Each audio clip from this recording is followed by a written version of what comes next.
everybody.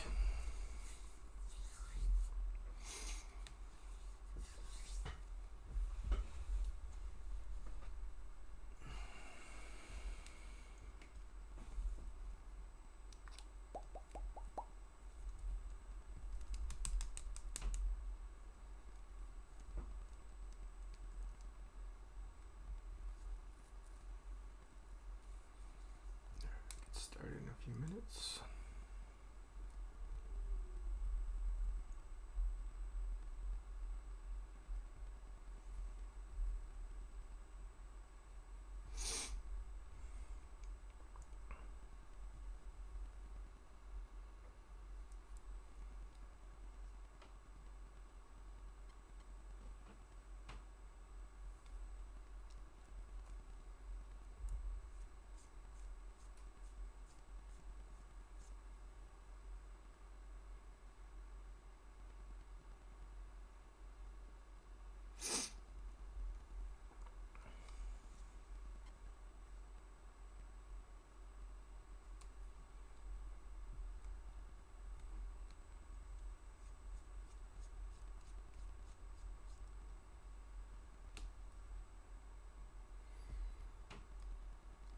Hey guys, Jake, Steven.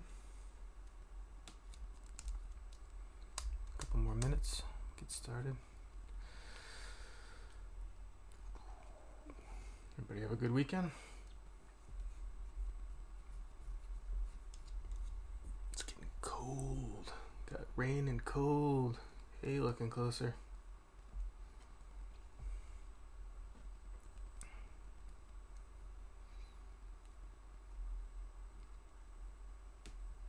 Alright, it's 11. I'm gonna put this JPEG away.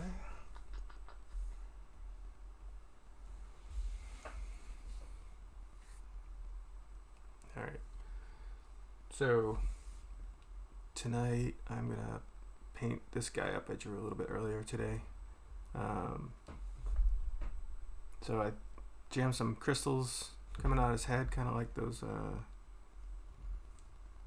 things that are, I don't know what they're called, the little newts where they have like those cool like exterior lungs going on. I decided to do like these kind of like crystals and stuff like that. Oh, let me switch. I was testing my camera.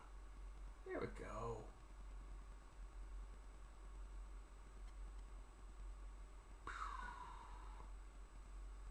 There we go. Sorry about that. Is that better? Alright. Now. So, I drew this guy up earlier today. And yeah, it's like this like new thing where they have like those cool like exterior lungs and stuff like that. And yeah, so but I wanted to do, as far as like surfacing, doing like just playing with things, I wanted to play with like some scales, which, you know, obviously rendering them is going to be somewhat time consuming, and the crystals not as time consuming. The pearl pretty non time consuming, so hopefully it balances out and it doesn't end up just being so laborious to watch me paint the scales. There's a couple tricks on some of these things that are faceted, things that have sort of like plane changes rather than round changes, that I wanted to kind of go over tonight, like trying to show you guys how some of that could work. It's just kind of like an easy way to kind of get the ball rolling on some more faceted stuff, and you'll see how that works in a second. But yeah, so yeah, definitely keeping busy. I don't know what this guy's called, but hey Magdalena, hey Virtual SG. All right, so I got the flats. I'm sure I think I'm overall okay with the colors. I think usually when I'm flatting, I don't spend a ton of time caring if the colors are any good until they're all the flats are done. But I think I do want to change some stuff around a little bit. I don't mind this purple, but I think it doesn't work as well with the green as I wanted to. So we can't have a little bit more fun. Definitely want it to be darker than the belly. The belly's got this nice minty color to it. And then the eyes. Definitely introduce a little color into them. Pearl. It doesn't really matter what color the pearl is because it's going to be mostly handled by the reflection. But let's go a little bit. Well, let's go purple with it. That way some of what I'm thinking about will make sense. And then the shell is just going to be a lot of modulated colors. So, hey Josh, thanks for coming out. So, let's get going on the flats. And like I said, I'm not going to go nuts. I already noticed when I finished him that he looks a little bit like he's got male pattern baldness, so I'm going to kind of adjust some of that right now.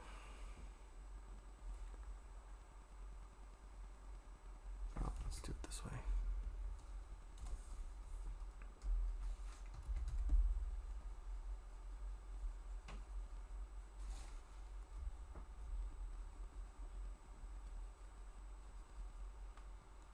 A little bit more like a kind of a mask type thing. That's already way cuter. And then I think you need some of that same color, kind of like freckled around. We can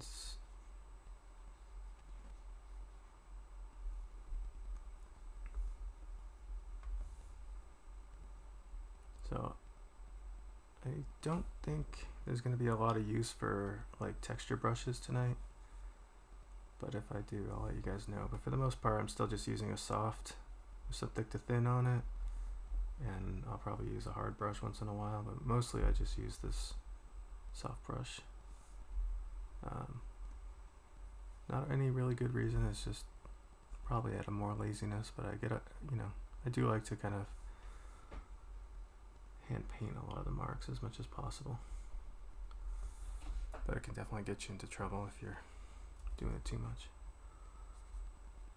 So I'm just going through and being a bit more specific with some things. Get the arm all filled in. Hey Casper, good morning, as they say in your part of the world. All right, and then what else are we going to do with this guy? So on the blue itself, I want to modulate the color on that a little bit, so it's not all one note. So we'll go a little darker towards the ends.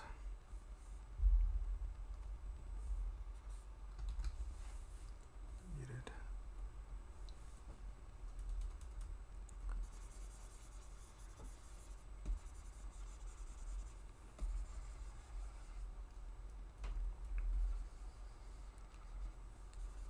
And then I did look around at like serpents and stuff earlier just to kind of see what's going on, and even though we're doing like scales and stuff, there's like these nice sort of patterns going on.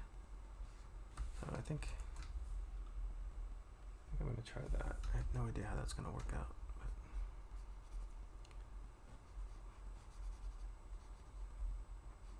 see how it looks underneath the scales. Probably look cool if I actually pull off the rendering on this thing. It'll look like garbage if I don't. That's the risk.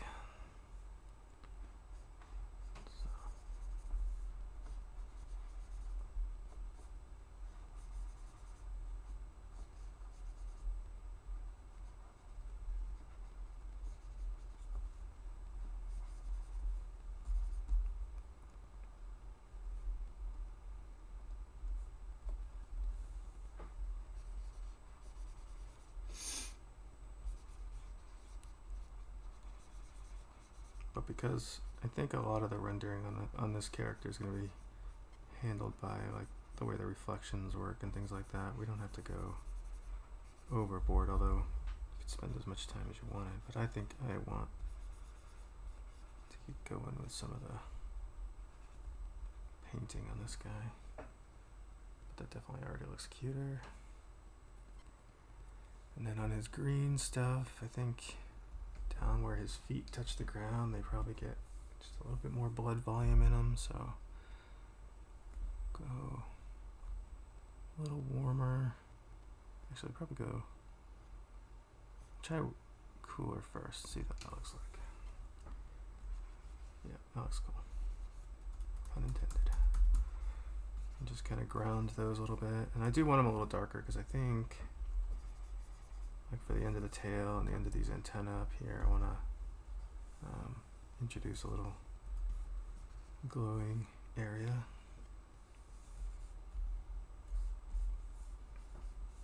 And we can use that same blood volume for the color of his little lip ring here. Not ring, but the way it rings around his mouth here. And what else?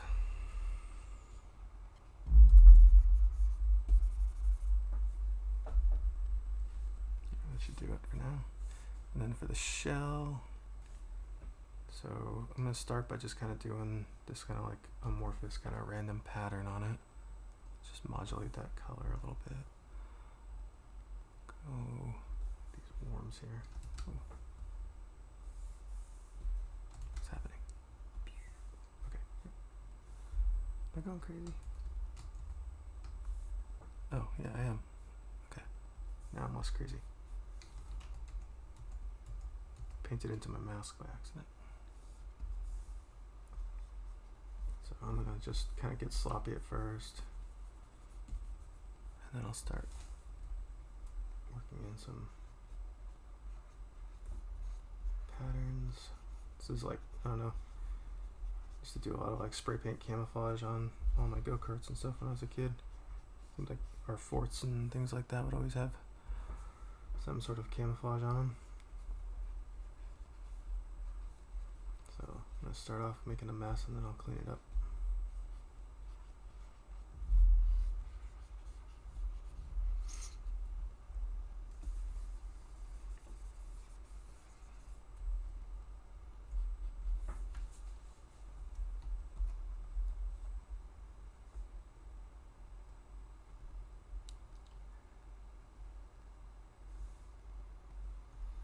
You know, when I started, yeah, I don't know, the pearl thing kind of came,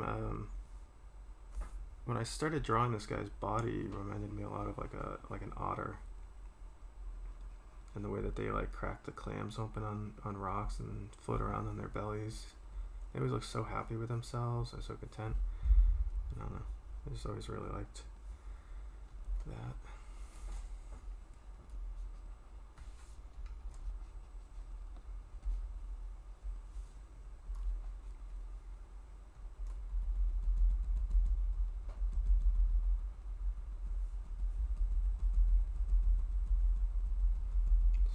Work this surface a little.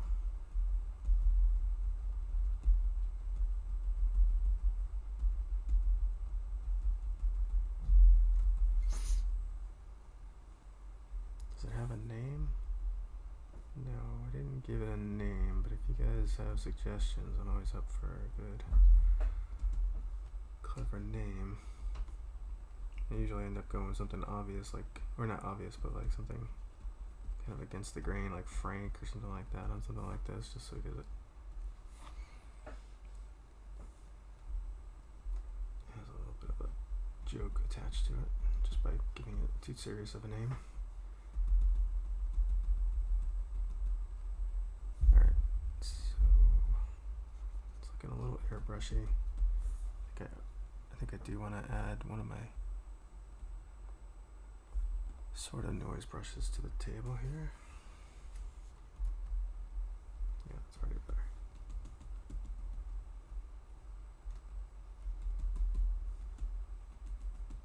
Just a little bit of a nice texture to it. And we'll get the barnacles.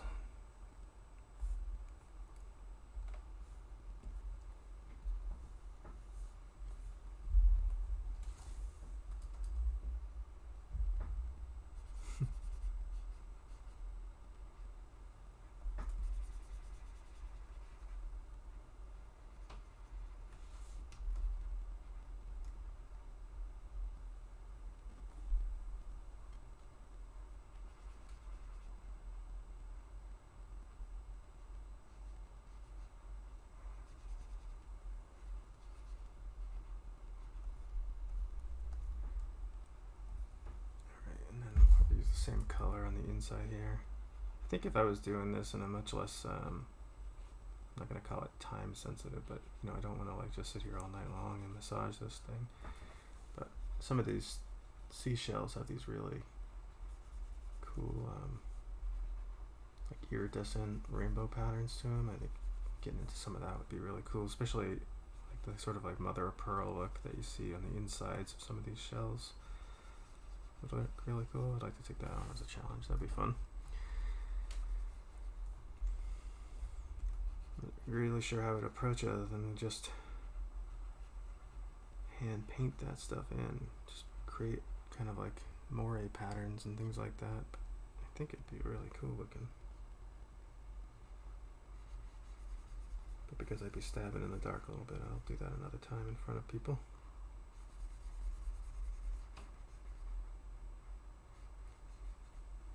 As much as I know people like watching train wrecks, car crashes.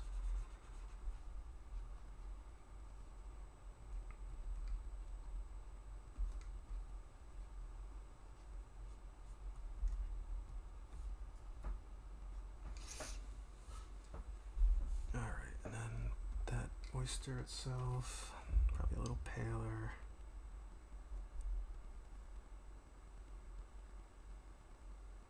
And then just a little bit of modulation in there.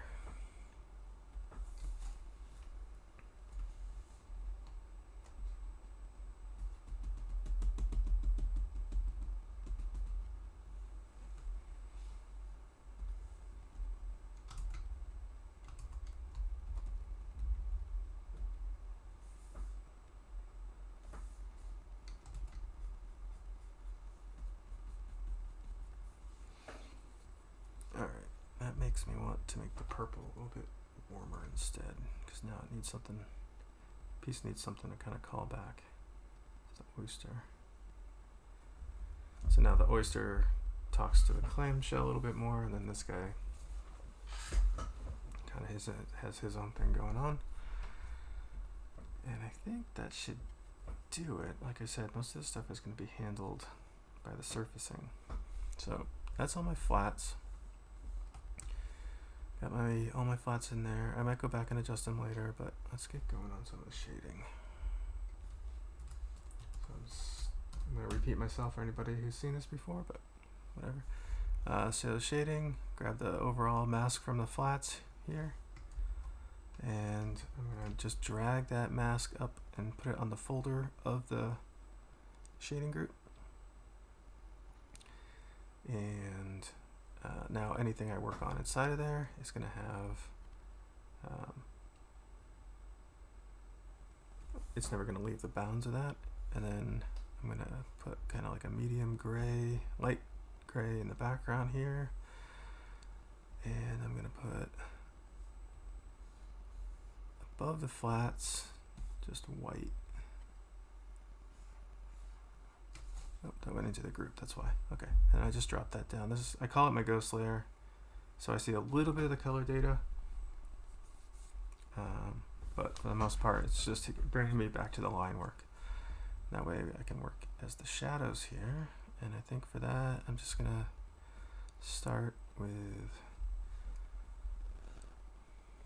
just a slightly cool gray. Set that to multiply. Go a little darker tonight. And then, it doesn't really matter, we're definitely going to be going back and adjusting that. And I think I'm going to do the lighting from top right. That way I can get a nice overhang shadow on his face going across his neck. So I'm going to drop in some of the bigger shapes, bigger shadow shapes, and then we can go and start refining. What did I do wrong?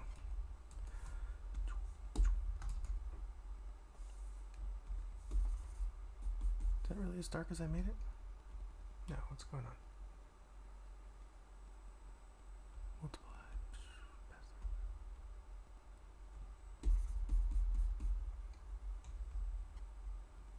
What is happening? Got my opacity up. Flow up. But it's only painting. Mask is up.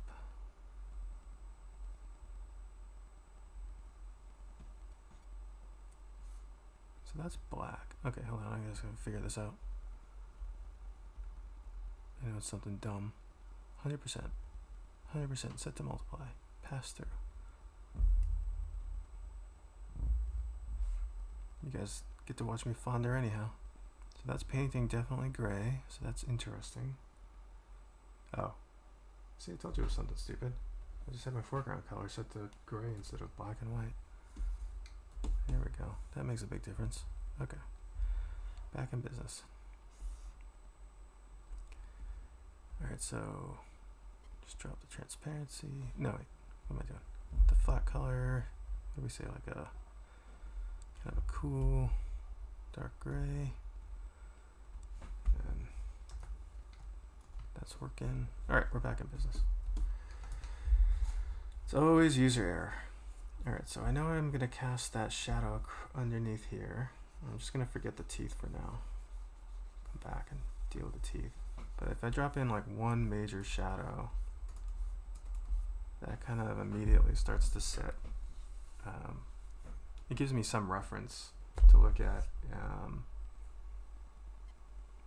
to, you know, understand like where all my other shadows are going to have to come from. So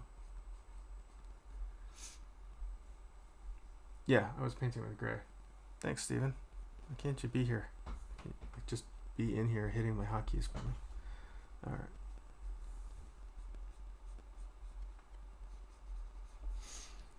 So I'm going to start with kind of laying in this head shape here. Now, I actually don't need to paint the crystals because the crystals aren't going to really do too much shadow work. They're going to be handled because I'm going to do this like internal glow thing, and they're not going to have any shadow data. So actually I'm going to remove those after I do this portion of the shading while I already have this selection.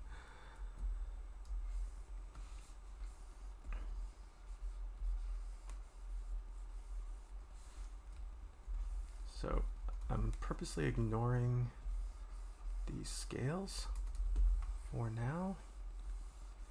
And I hope what I'm going to show you works. It's different with every piece. Okay, let me get the scales out of this equation here. So I'm just going to...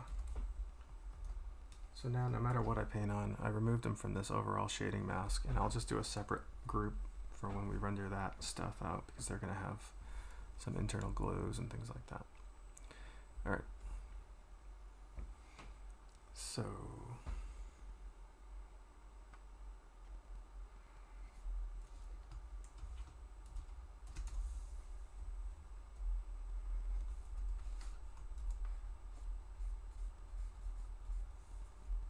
start building up our volume.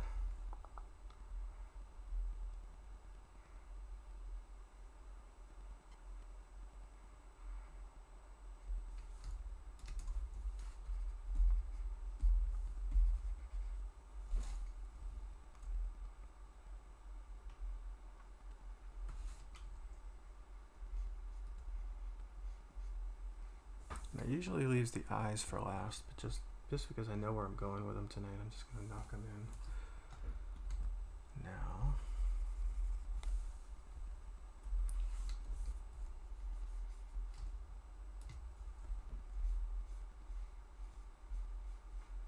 So when you do these sort of like glass eyes, you have to treat them like the outer surface isn't there. That's going to be handled by a reflection. You have to treat them like they're convex, like it's the inside of that sphere. So I'm shading it as if the thing, you know, is actually scooped out, and that looks wrong for a long time until you go and you finally put the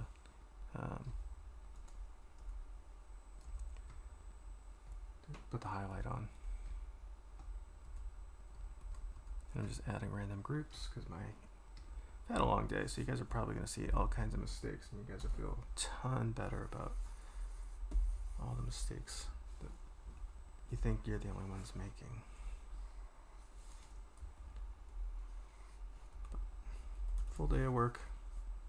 Starting to get like pains in my knuckles. Pretty cool. Gotta love that.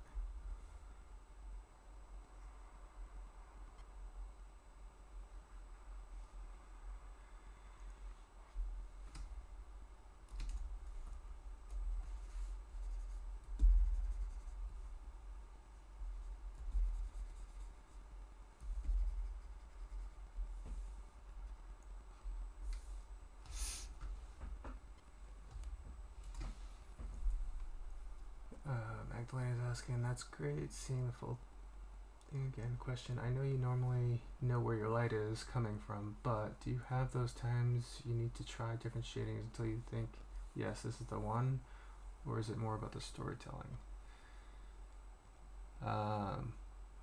Oh, by the way, I'm just going to skip to your last question. I got knuckles, knees, backs, everything.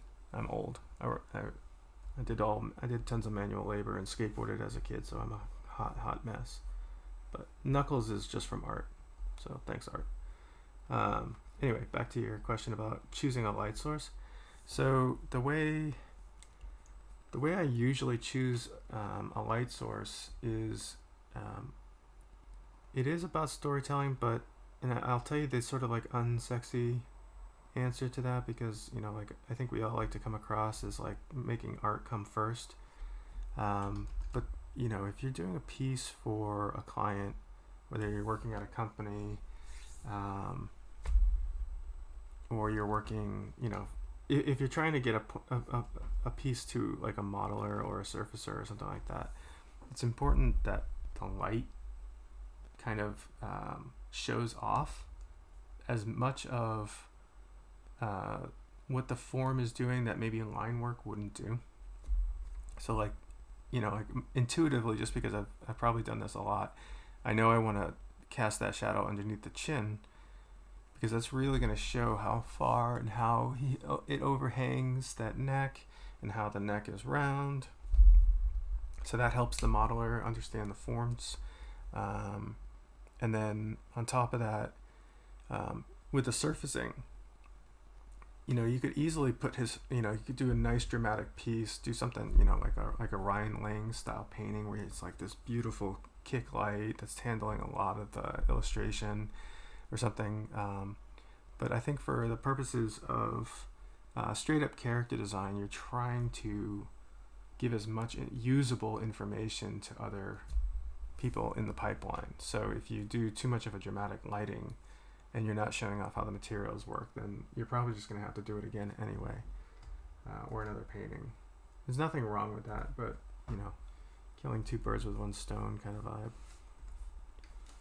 Hope that makes sense. And I still lean into that. I've been away from straight up studio work for a little while now, and I'm starting to play with doing a lot more unique lighting scenarios, and I like that a lot. But still, intuitively, I try and do something that sells as much of the character's unique qualities as much as possible. So, short answer, long. Really depends on the client and the use of the piece. If it's an illustration, I think dramatic lighting is probably your best, and I think you probably will have to iterate and try different things out. But if you're doing it for a client, I think you're going to have to just suck it up and do something a little bit more standard. Whoop. There we go.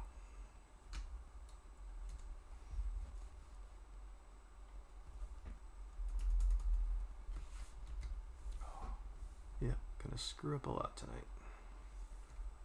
Okay.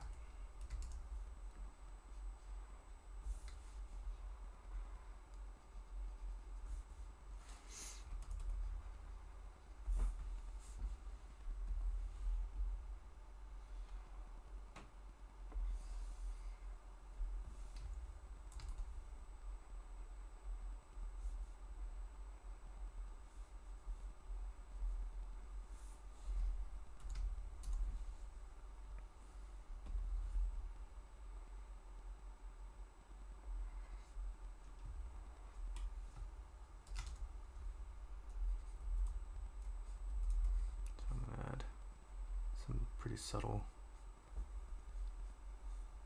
wrinkles to some of his flesh.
Yeah, I hate having to admit that I do anything for straight up for a client. Like I think there's like this dream that like, you know, we do it the way we want to do it all the time, and they just have to learn how to like it.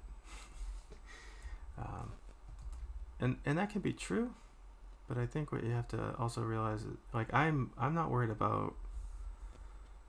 I'm really not worried about the client per se. Who I consider my client is the modeler and the animator and the rigger and the surfacer. You know, my fellow artists that are gonna have to, you know, rely on what I did to kind of feed their needs for getting their part of the project done. So if there is a modeler involved and I'm just giving them all kinds of trouble because I gave them this beautiful mood painting, but they have no idea. I mean, I've seen mood paintings where you can't even tell what color something is, and I've done enough modeling. That would be just a terribly mean thing to do. And I don't even care if you don't like the person. It's just a mean thing to do to anybody.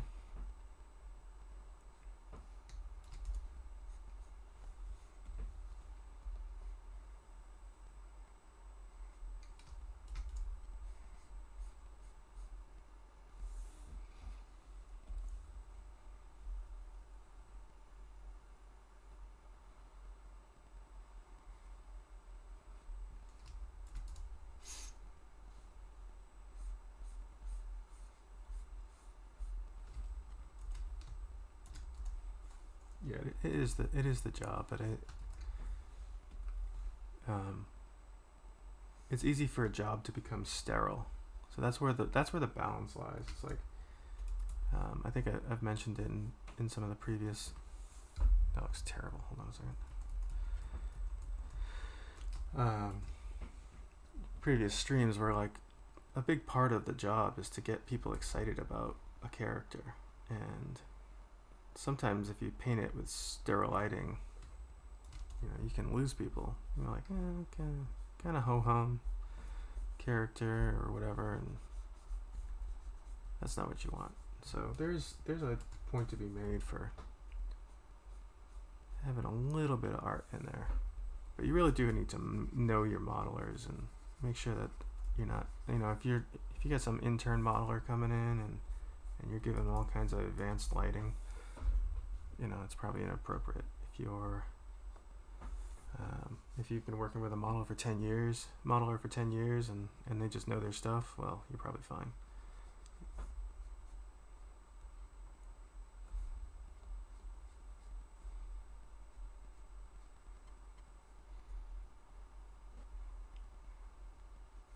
Alright, so we'll get into these scales a little bit. Actually, I should probably finish the head a little.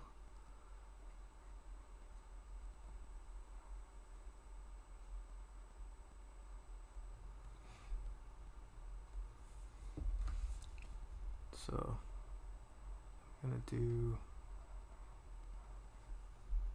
these scales are gonna have like little root shadows, just subtle root shadows.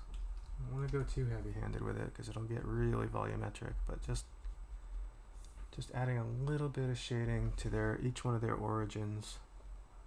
I'll just kind of go row by row, so I'm not, you know, I can get a little bit of double time out of each paint section, but it does require, you know, making a lot of selections.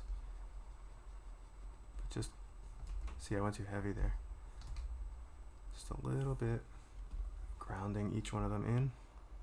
It's kind of like the first step to getting like a nice overlap with your scales.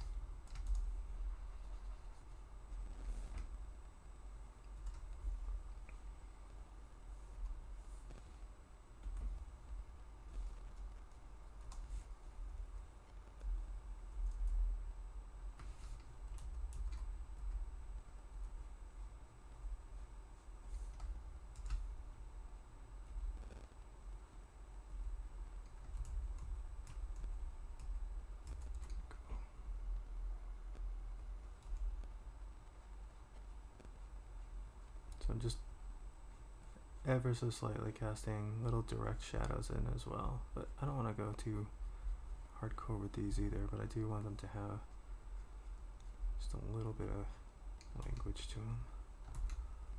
Alright. So we're definitely going to have to massage a lot of this stuff, but that's okay. So some of these more dramatic scales down here are actually easier because they're definitely causing very particular shadows.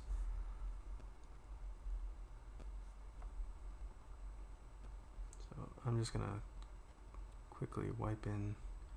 So like these are fun because I want them to look like they're sticking up, so I can make shadows that kind of reinforce the idea that they're sticking up by not having the shadow be directly under it. So this one, you know, all of a sudden, like now that scale is standing up, and that's really nice. And then as they kind of become a bit more form-fitting on the arm over here, I'll just tighten up those shadows.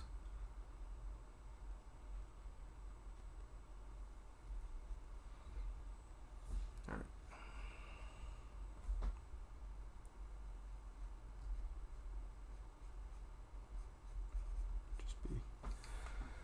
I think these are just going to start off in shadow. I think when we do the reflected light at the end, those will get picked up a lot. Hey Kyle. Looking closer when we starting with Clip Studio Paint. I just downloaded it, I think. Yeah, I drew this in Clip Studio, but I'm painting it in Photoshop. I just like the sort of layer organization that I can get in Photoshop still, but still not really a good reason to stay here. They're both awesome programs. Alright, so now just gonna ever so slightly put some volume in here.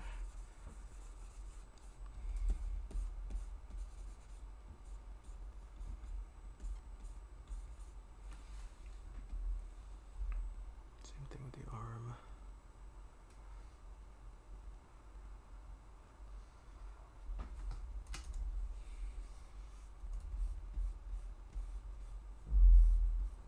Something to kind of get me started.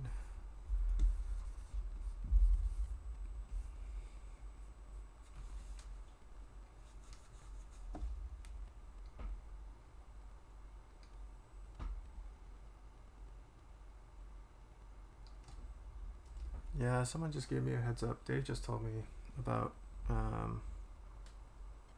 Clip is making it so you can just bring your brushes in. I haven't tried it yet. I can't wait to. That'll be really great.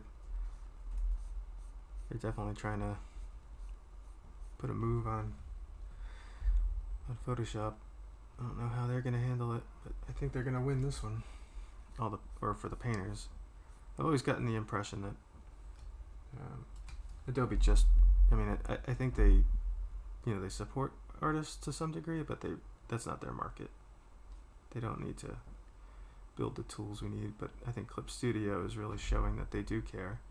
That is going to be their market, so they're really leaning into it. It's been awesome.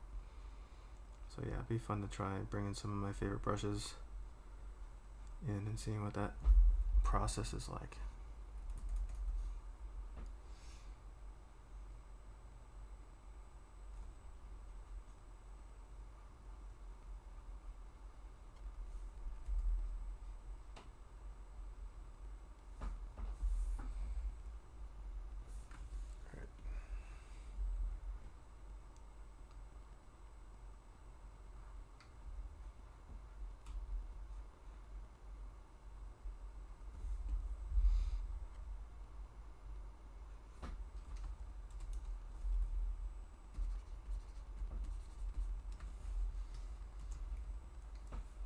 Belly. I'm just gonna work down. I think sometimes when I'm making these pieces, I kind of will say like, oh, I'm gonna do all the scales at once. But tonight I'm not. Tonight I'm just gonna work my way through.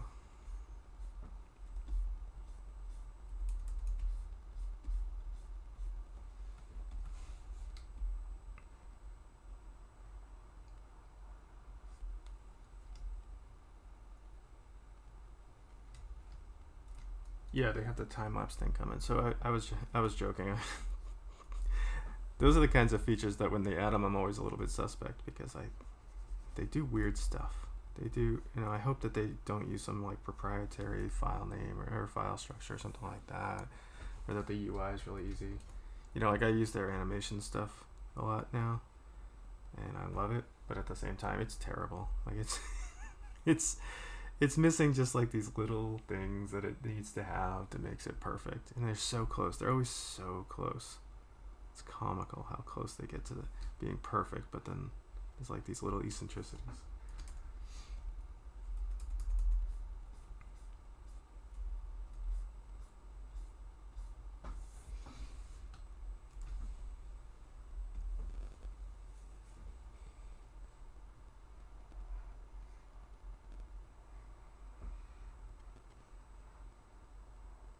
Time lapse is the in thing.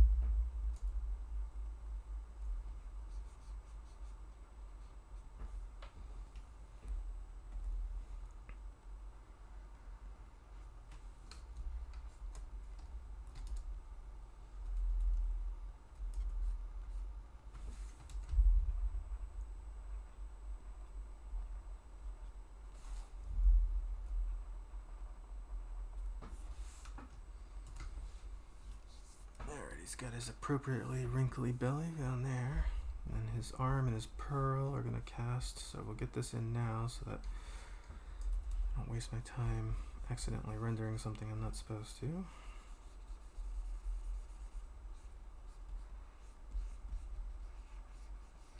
That's nice because that's all gonna be in shadow.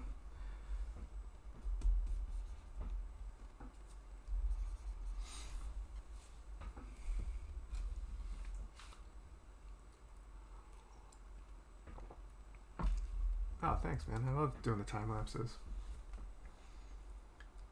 What have I been using before animation before Photoshop? No, I've tried everything. I originally started animating in Flash way back in the day when Flash was a thing.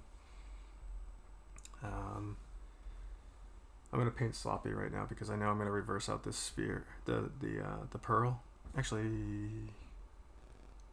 I'm going to remove the pearl from this shading thing because I think the pearl is not going to receive any shadows. Is it?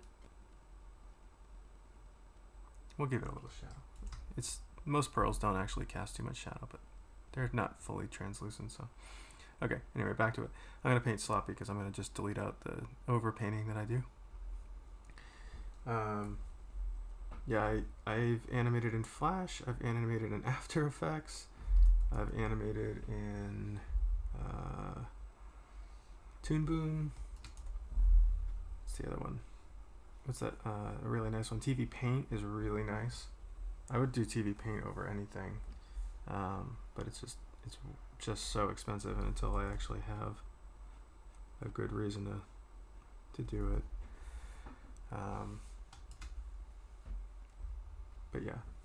But Clip Studio has a nice little timeline, and it's actually I worked out a system to kind of do some loops where I understand like some of the stuff that they're doing in it, and I actually think it works pretty well. And they have a really good little export system, so the cells can all in different layers can be exported, so it's really easy to get it into other programs for final editing.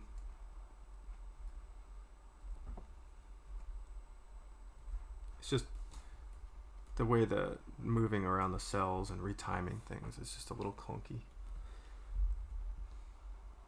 And actually the playback can be a little bit funky as well, depending upon your machine and how well it runs and things.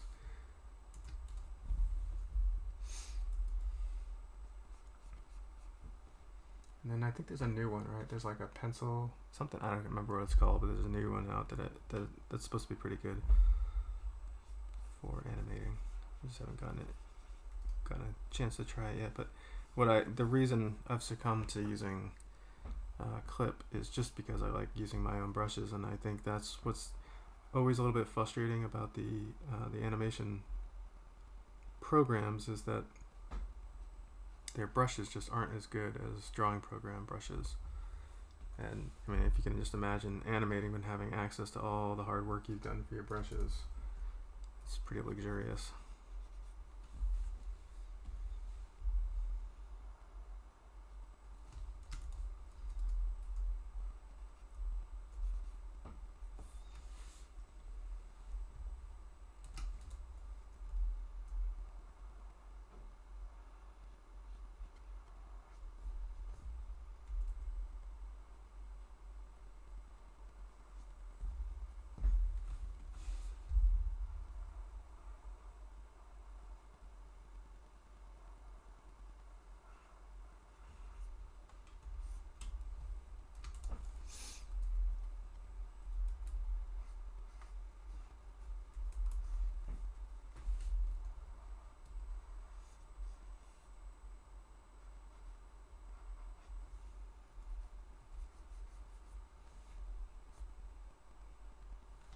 Is anybody on here an animator?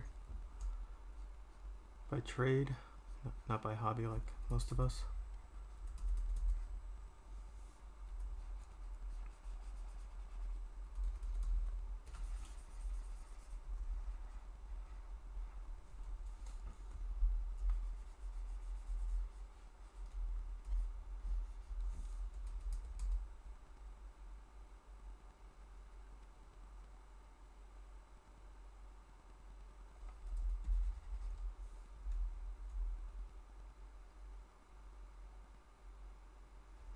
Yeah, I'm a hobby animator, closet animator, as I like to profess.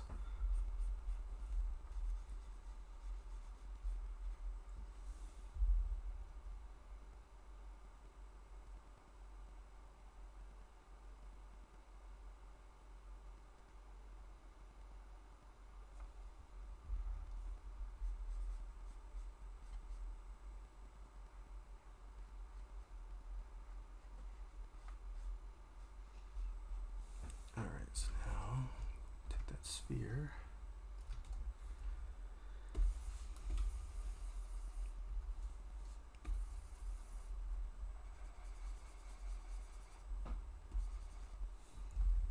I have a feeling I'm going to be lightening up this this shadow quite a bit, but for now, just make it like it's an opaque sphere.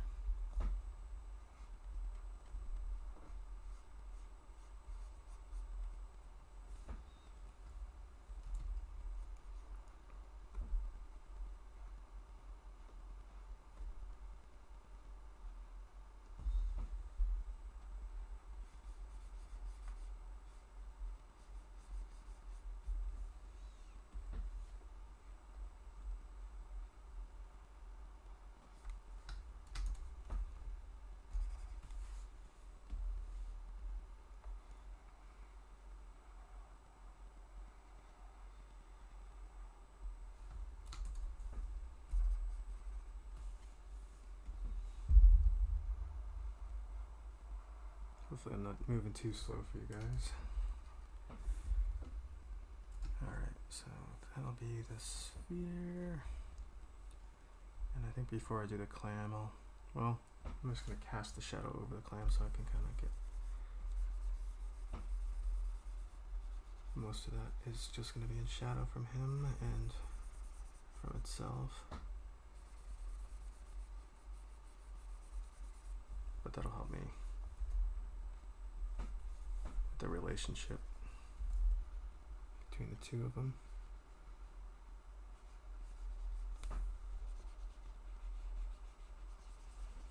But you can see like how much is actually going to be in shadow in this shell, and if I had done what I used to always fall prey to, I would shade and shade and shade everything, and then but if I did it in the wrong order,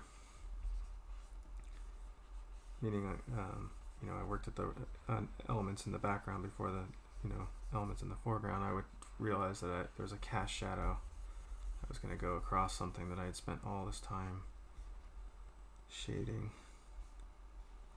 doing all intricate, and then you just blast it all out. It's depressing. So please learn from my mistake. Do not do that to yourself. Alright, we'll get into the nooks and crannies of the actualities of all these bumps in a second. But that, at least, is a good general shadow for that.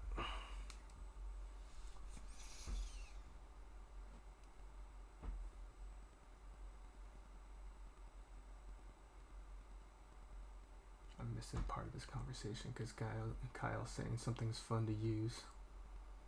What's fun to use? That's what happens when I look down too much.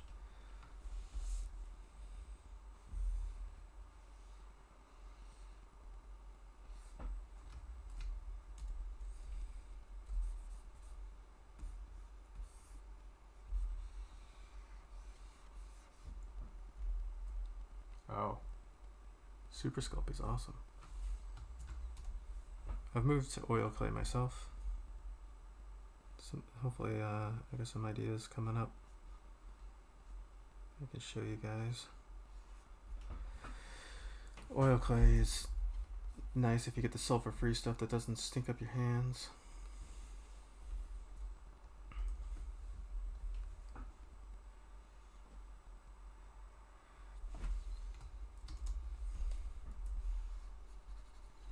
I was lucky enough to minor in sculpture in college, and my teacher was a Hollywood special effects guy who was trying to kind of rebuild himself as a classical sculptor. So I got trained kind of in both ways from him. So he couldn't help but share all the stuff that he knew how to do, from building giant T-Rexes and things like that. It's pretty cool.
We're getting there.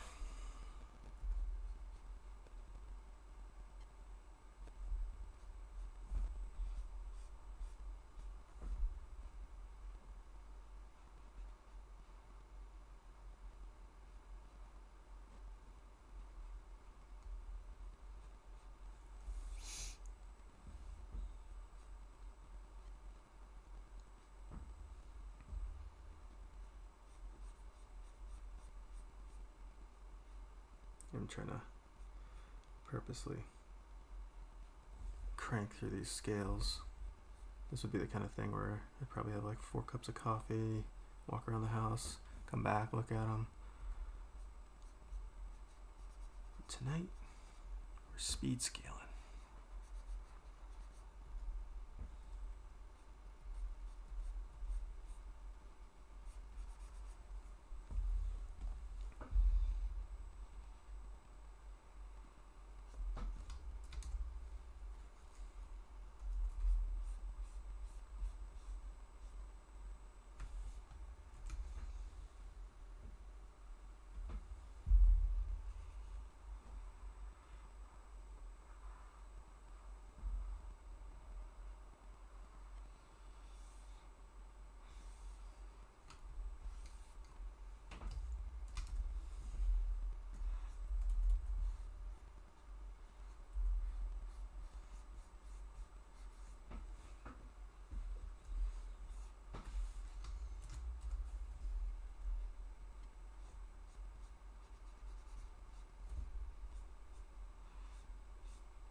wrap up his tail and his feet.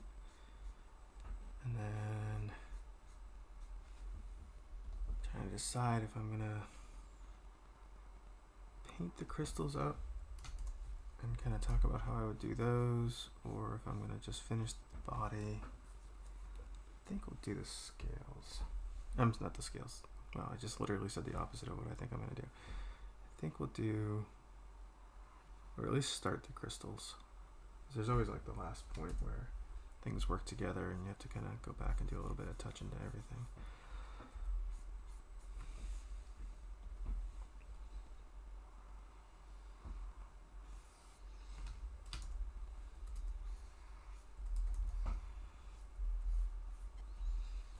General lighting on these guys.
Back on track here, screwing some stuff up.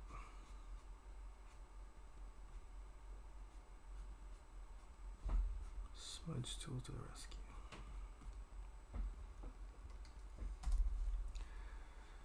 Hey Justin, thanks for coming out, man.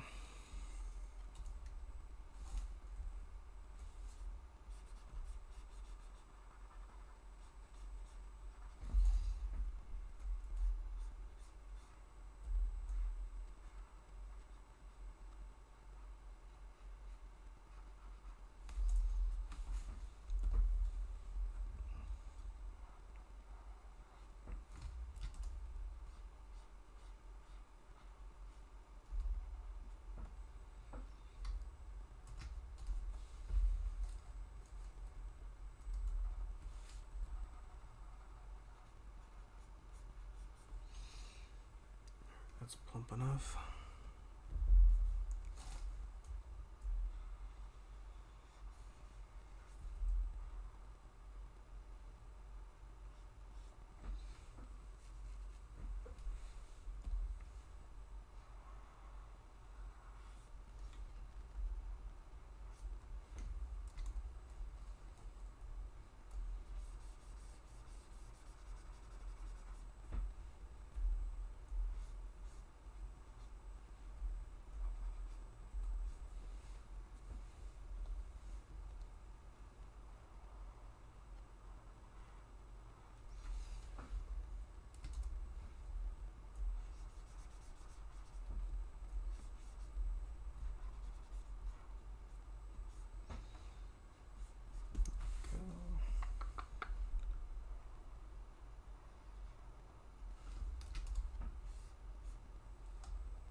volume in the foot here.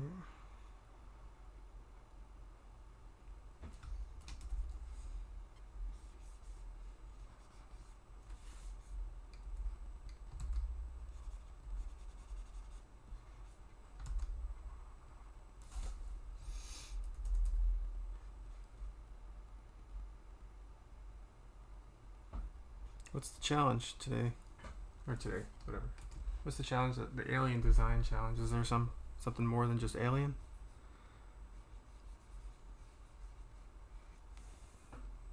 Could it be like otter holding a pearl?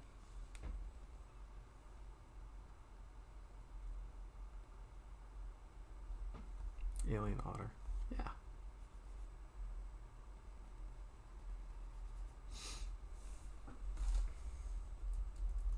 Design 10 aliens. No. I'm only gonna have one done.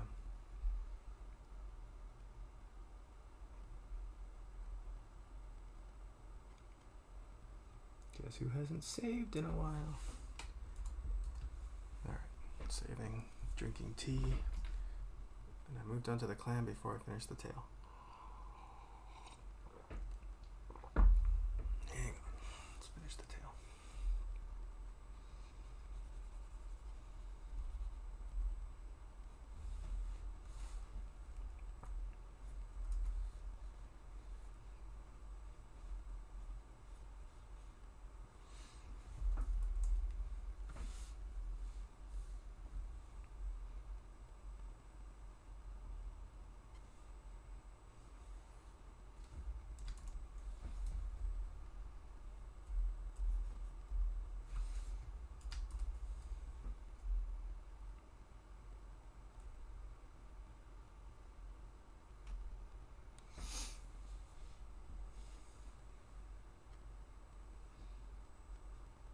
Yeah, I think when I recently went out on my own, I was like, and I'm gonna do challenges, and like I've done Inktober's and things like that, and I always think it's such a good idea. I did the Scully July thing, where I drew a skull every day, and I enjoy the heck out of it. But it's, oh my gosh, you can't just keep doing that stuff back to back. You wear yourself out.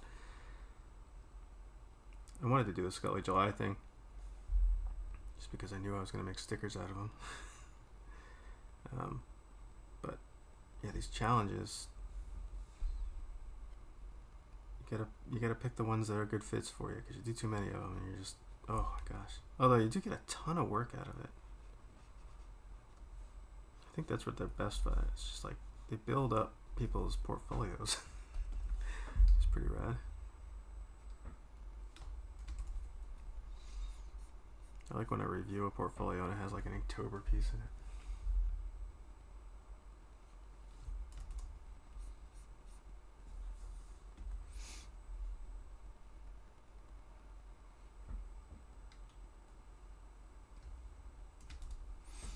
Aaron's asking, hi, the brushes are configured by you. Which brushes are we talking about? The one that I'm painting with right now? That's for Aaron. Sorry. You guys are talking more than I thought.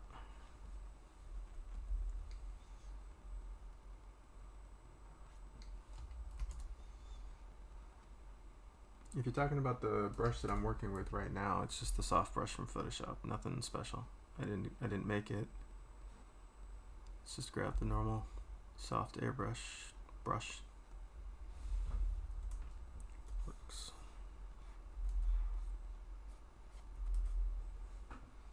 I do make brushes once in a while, but not lately.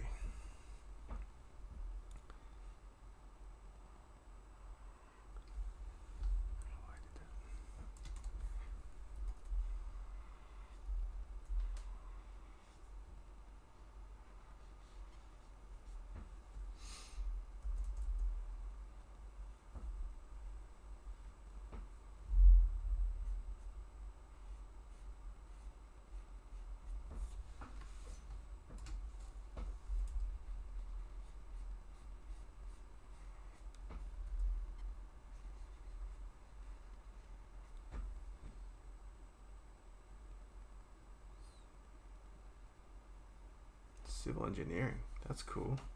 website, that stuff. That's really fascinating stuff. I know that some of it can be automated now, and so you're basically just kind of clicking buttons. But some of those jobs can be really pretty creative. Not for everybody.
Couple more things on the shell, and then I think we can move on to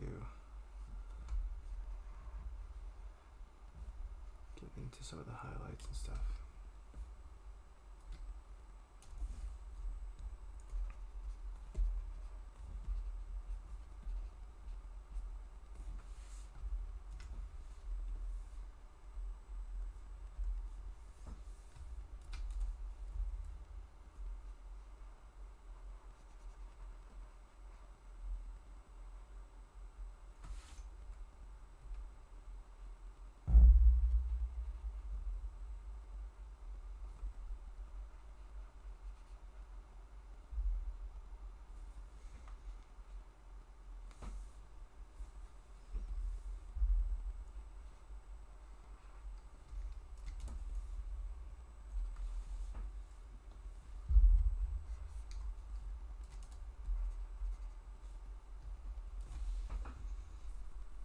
Alright, I think I want to do a few more wrinkles on his nose up here, and then I think we'll move on.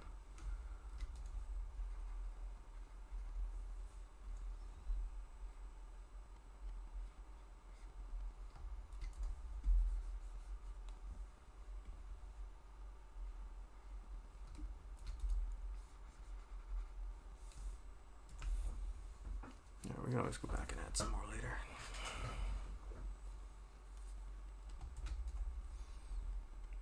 Just when I said that, I found some shapes.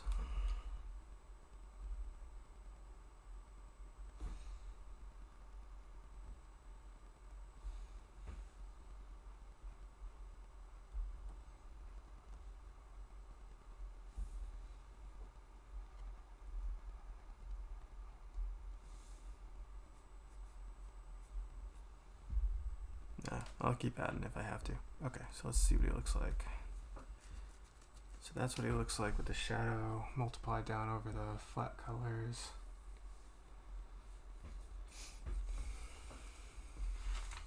Yeah, I think I said it last week. If you guys don't have, if you're not shy about it, put your Instagrams and stuff like that in the chat so people can see what you're working on. And like I said, I post the videos with the chats, so if someone watches it later, they'll even see it there too.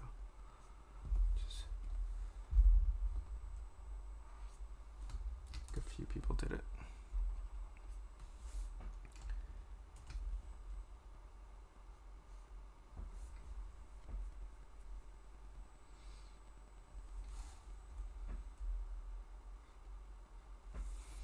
Okay, so let's work on some crystals. So I'm gonna do just a crystals group.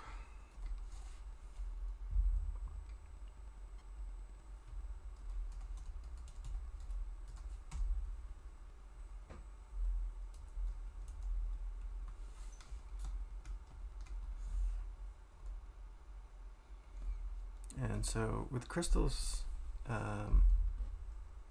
these are going to be magical crystals, so I'm going to start by putting like an internal glow. So you don't do, or I don't do the rendering first.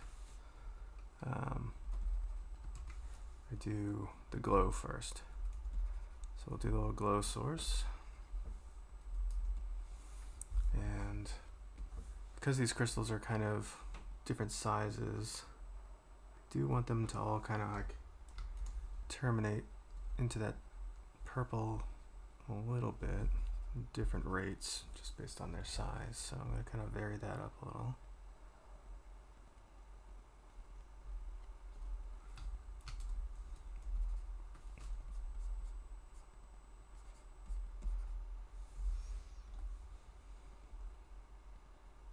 That one's good.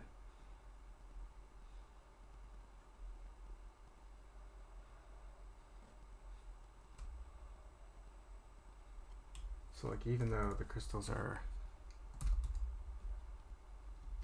pretty good at taking light on, they do have a little bit of density to them so that the light that they take in doesn't get to the other end very easily.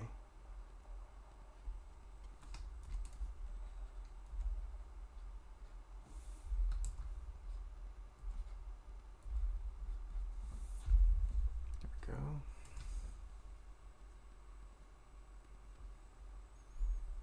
Yeah. Hey, glad you're getting something out of any of the stuff that was going to be we all got going on.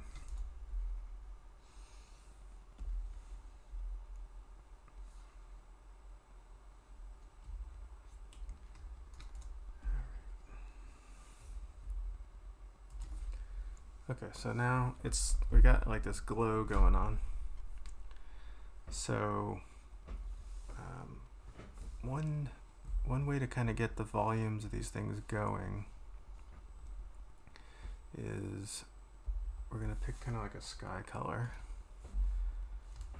and I'll maybe screen that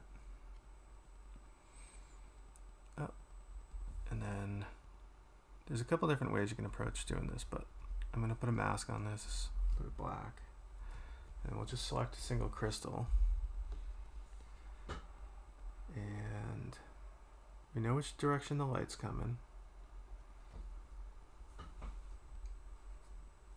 So if you're trying to figure out how a crystal is going to light, you can paint it like a tube, or to kind of, you can paint it like a tube, like it's getting like soft rendering. And then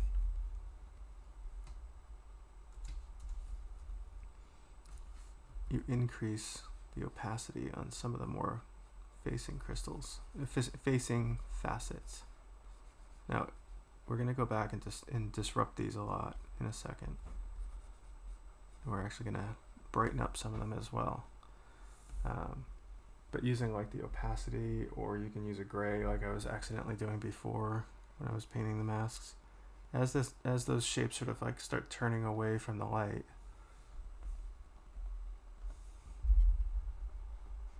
become slightly less lit up.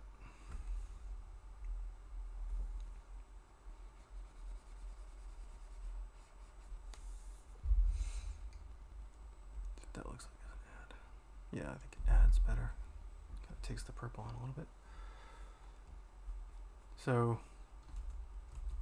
another way to do it is keeping your brush's opacity, and in a single pass you kind of do like one paint pass, not letting your brush up, and then you do another paint pass, and that gets a little bit more bright,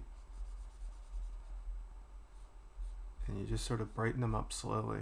You start bringing them in to the highlight way. But basically it's like you're doing a normal rendering, but you're picking the reflection direction, and you're just doing steps rather than. So see, I did a little bit there. I'll do a little bit on the side here. I know this one's facing more, so I'm gonna do it again. Do it again. It's almost like increments of like how much of it is facing towards the sky.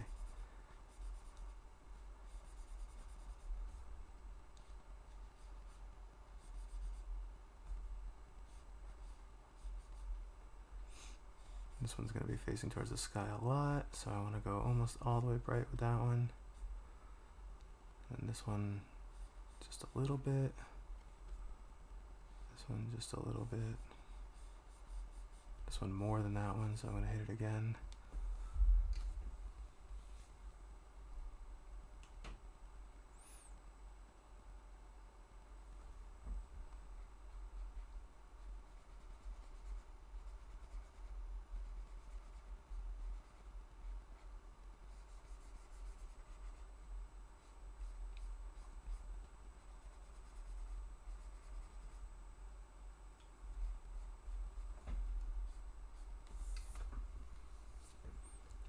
This side.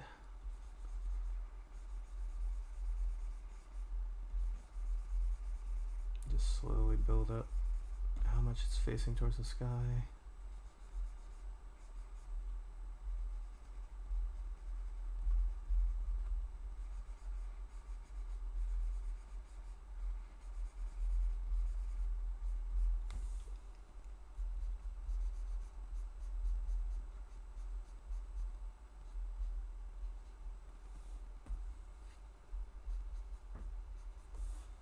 Alright, so that's the first pass of kind of getting like the sky. Now I do want to go back with a slightly more opaque brush and kind of chew into it and kind of get some like organic little chips and stuff. And I can definitely use like a noise brush to kind of make this more interesting. It's probably too opaque. Just kind of distorting, adding little facet lines. So it's not all one note. So this is like a back and forth process, but this is like where you add like kind of like the secondary details.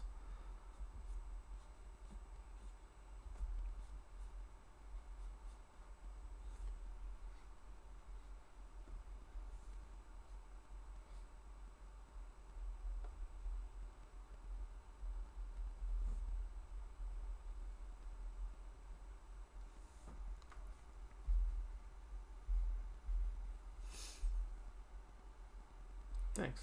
I'm glad you're liking them. Hopefully he becomes something.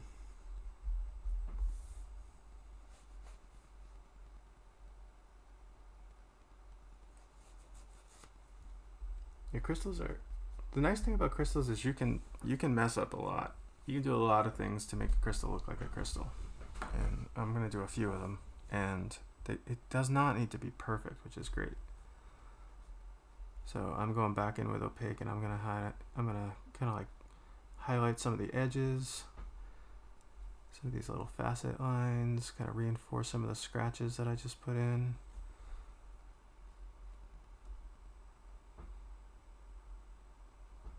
Just kind of go back and forth until it meets your expectations.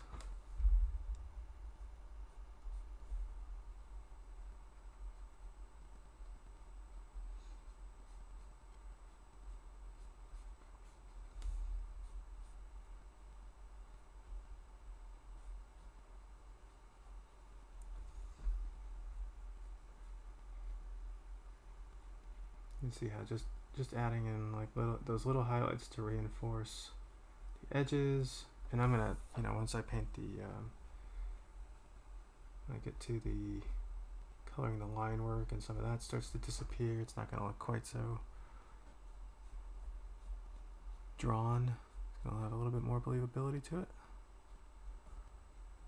We'll do a little bit of effects on it to make it look like it's glowing. But yeah, those little highlights. So you can see immediately, just like from the internal glow and the way that it interacts with like the highlights. And then we'll do like a really hot highlight above it where we can do some bright whites. Just do another blue, hit that add, mask that off, and then we can just, with a full opacity, independent layer, just find some areas where it's like really, really shiny. Sorry, I lost my term there.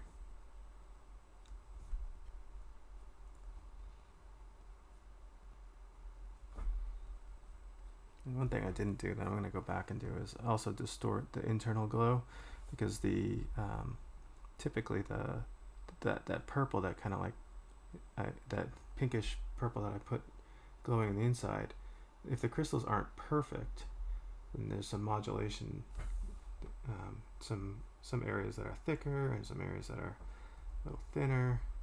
It's nice to have areas that are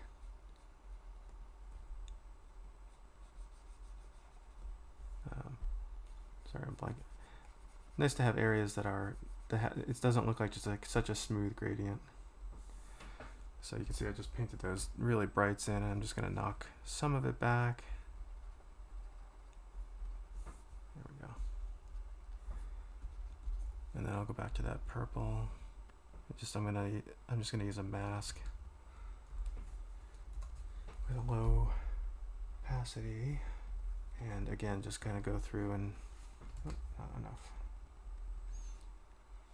and just kind of put striations throughout the crystals, or whatever distortion you want, but it's ways to kind of make those glowy bits just a little bit more interesting.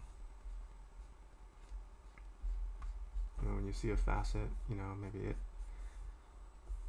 has a slightly different internal glow than the one next to it, and just having those variations starts to add a little bit more believability to it.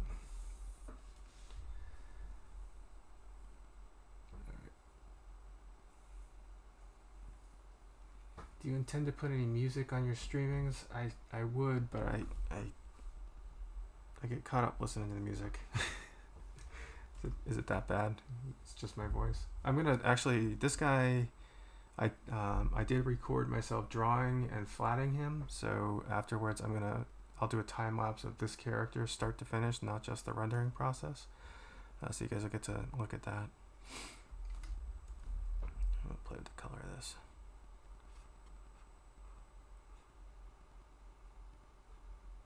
And that will have a little bit of music so it doesn't get so super boring.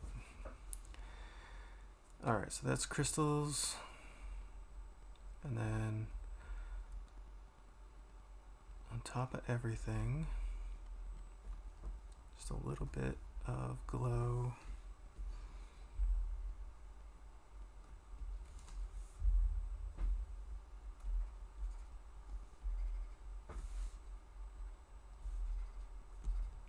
And I still have to go back. Let's see, should we do the reflected light on these things now? I already know the color we're going to use. Yeah, we'll do that. Okay, so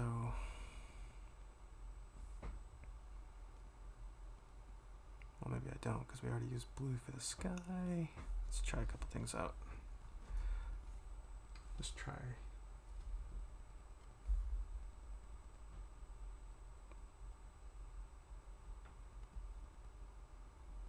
What color do I want it to be? I'm going to try this. I don't know if it's going to work. So now we have this other color that's being reflected on some of the bottom faces.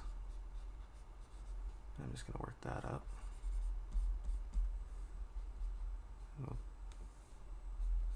And that just gives like the crystals like a nice illusion of sort of like reflectivity going on.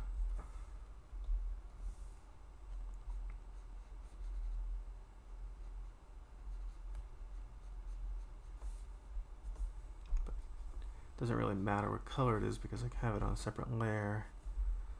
We can try doing a little hue set on it, see if another color would work better.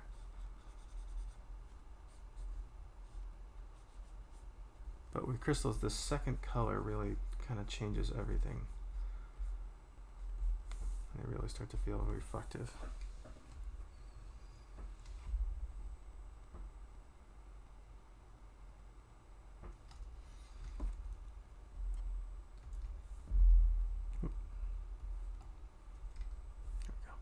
So we'll try some different colors out. I was hoping to do kind of like an emerald green. Yeah. Let's see if we can get that to work. Drop it back. There. That makes me happier. Okay, so we got like this like green reflection. I'll skew this back towards blue so it's a little bit different.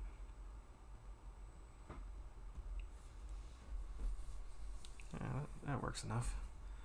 And then this needs to be just a little deeper.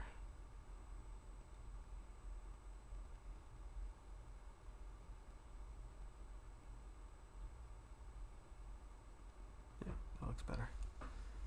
So that's, you know, as you guys have seen in the past, this is like, hey, good night, Justin.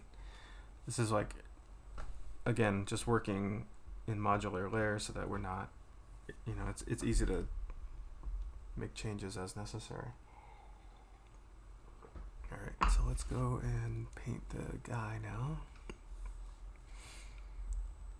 So we're gonna do my cheat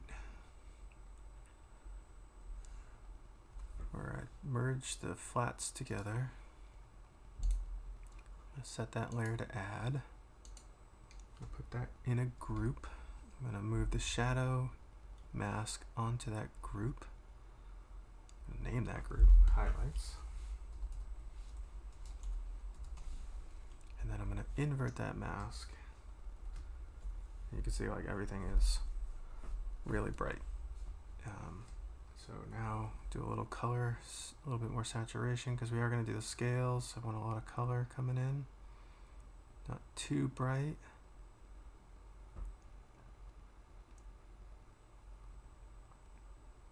And try that. Okay, so mask that. And we're back to this guy.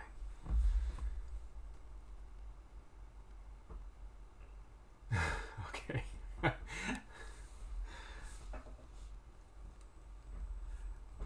People are kicking you out, myself included. All right, so I'm gonna go and do like a quick pass on the highlights.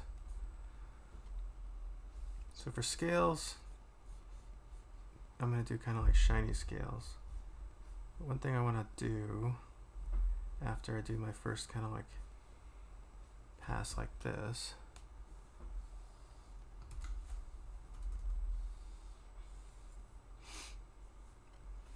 is now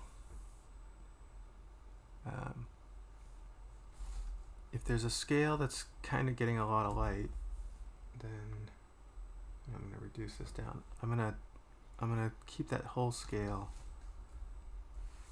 lit up. So if it, and that makes it kind of look faceted. So it can look pretty cool. And then the one next to it that isn't as shadowed, I'm gonna paint out the highlight a little bit, like you can see on the arm here. I'm gonna keep it a little bit more graphic looking.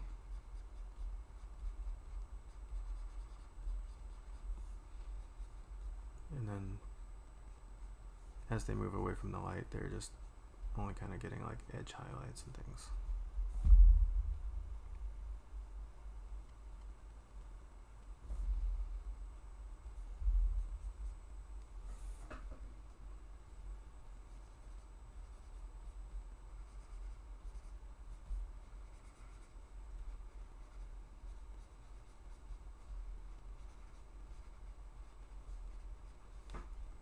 Definitely gonna have to go back and distort these a little bit.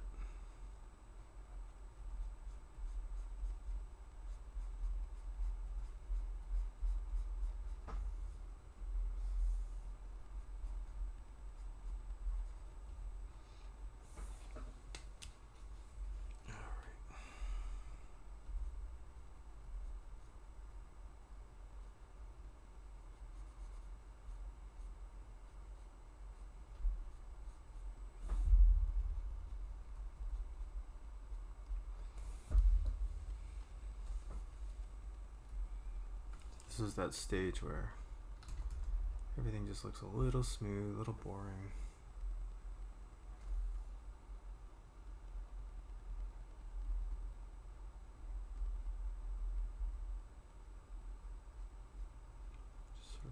establish some highlights, where they're gonna go.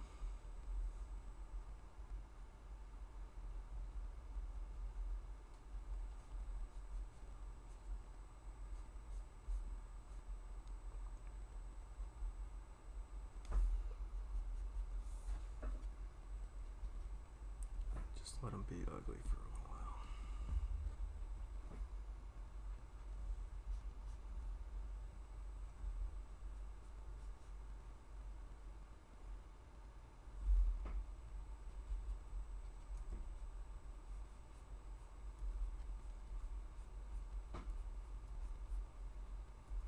It's always hard to show the ugly stages in public because it just doesn't start to lose people.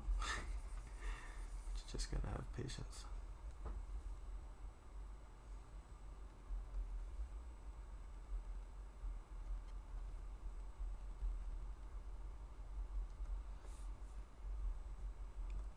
I'm feeling like the highlights are a little bright right now. I want to darken those down because I want somewhere to go.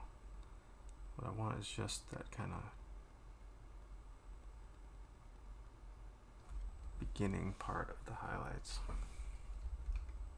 and then I'll bring them up later with a second pass. And so now we can go through and really start, carving away and adding surface skins. Start to really speak to like what the actual surface of this character looks like. Skin patterns, because it kind of turns into scales, and even on the scales I want to kind of chew up little center lines down things.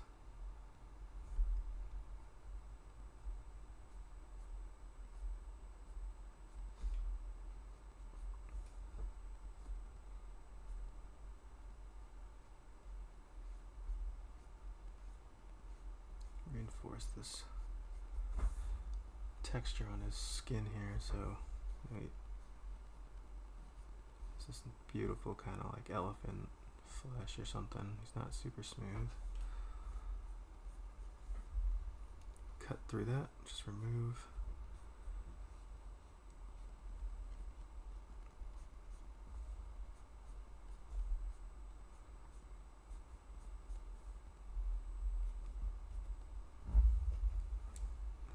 Maybe we go across this way, a little cross contour action.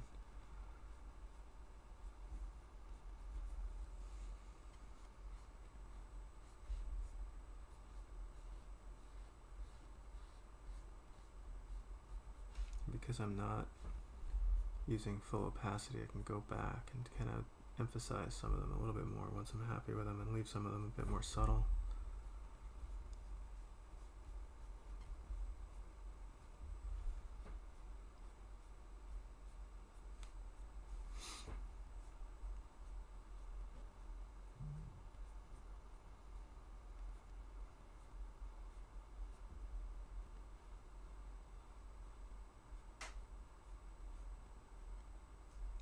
Gecko hands.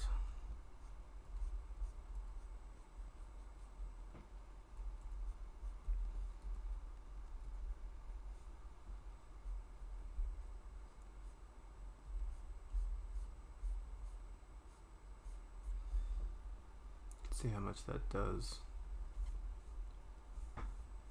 pretty quick. Calms things down.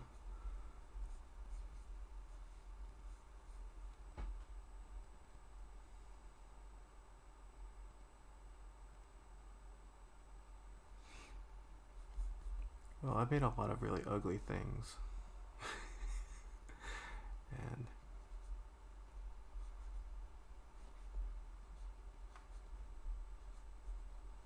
kind of get used to it. Actually, you know what? I'll even be more clear. I've had to fix a lot of ugly things. So I'm just kind of like aware that that's like a big part of getting through these paintings, is letting something get ugly that then you can fix. It's easier to fix something a lot of times than it is to get it right the first time. like a tattoo I should get.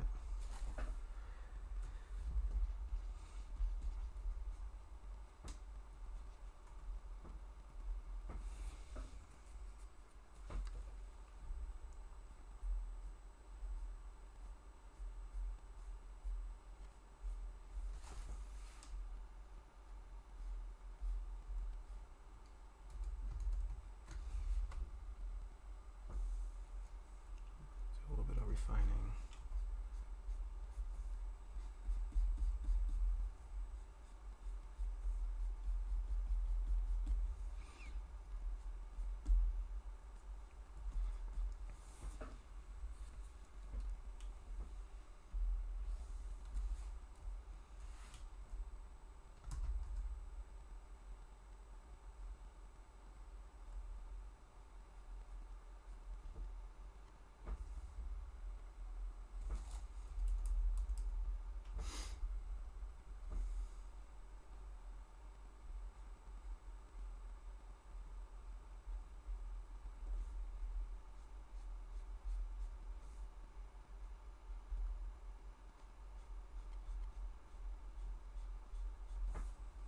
Sorry, I'm not talking. If you guys have questions. Well, that's the thing about the ugly stage, is it's a psychological battle at that point. You really do have to just trust that you can fix it.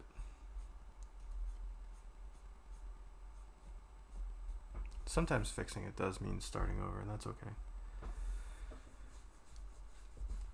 Okay, so I'm gonna do, let's see. I want that highlight to come a little bit further down the face here.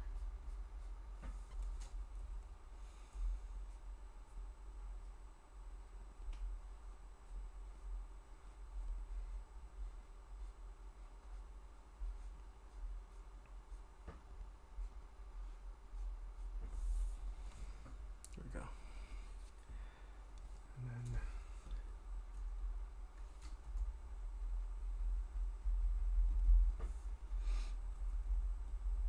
and it's always fun to, like on a creature, to just kind of go through and sort of stipple on top of the highlights and back and forth to kind of add a little bit of transitional kind of like texture. And I know it's really subtle. I should have gone with a slightly deeper color so it was easier for you guys to see, but trust me. A little stippling goes a long way. Alright, so now we can do another pass on top. This pass on top of it is really just gonna, I'm just gonna set it to add. I'm just gonna pick up colors and do like little highlights all the way across.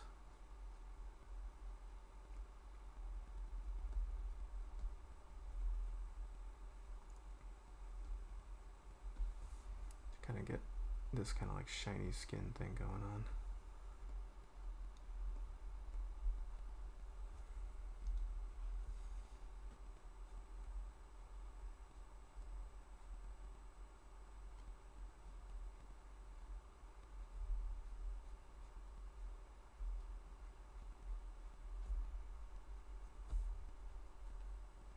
I'm just looking for areas that are just sort of like high points.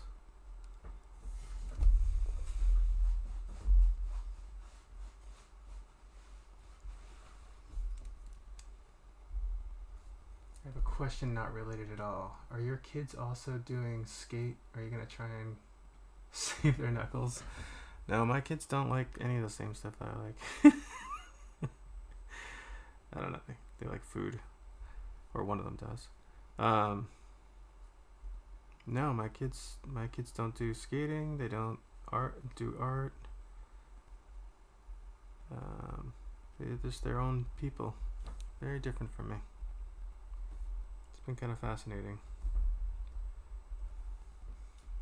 Or it's definitely been fascinating. It's not even a little bit it's a lot fascinating.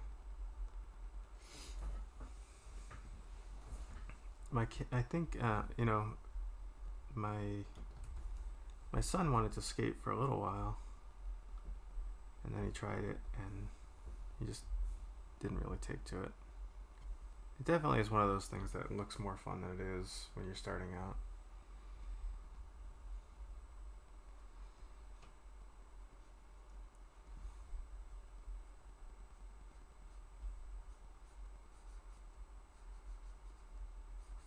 Start working up some of the more reflected scales. Some of the scales that are a bit more light facing.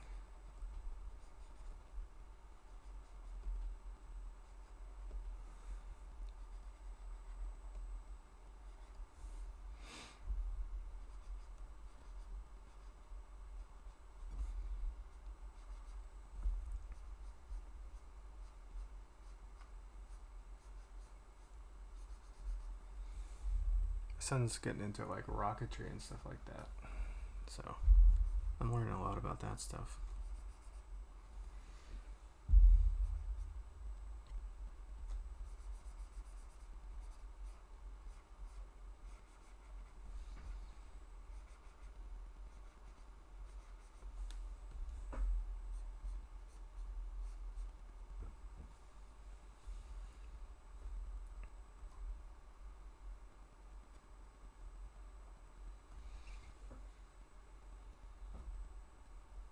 Nice wet tail.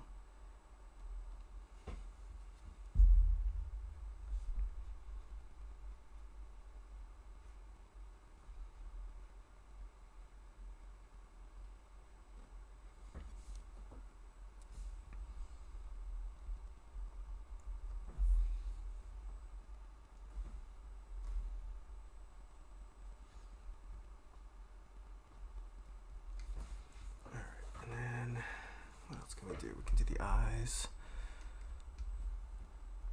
So the eyes have to be outside this shadow mask that we put on the highlights, because now we're going to work on the outside. So we want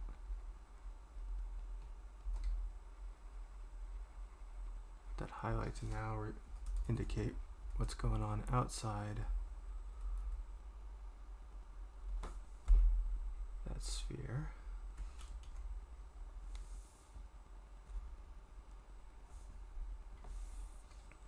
And then on a separate layer, we're going to do my mountain range trick. So we're going to load our eyes selection. And we know the sky is kind of blue. So sky is blue. We're going to just grab the straight up eraser and do some little mountain range. This could be buildings, could be the ocean, could be whatever.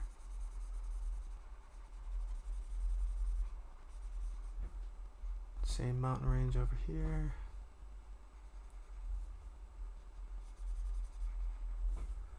And then it kind of, you have to calm it down around the edges because it's getting its maximum reflection at the apex of that curve. Put that behind the highlights, drop the opacity way, way down. And now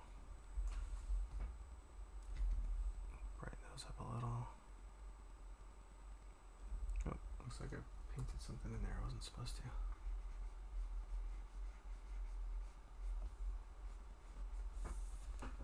And that's mostly the way the eyes work.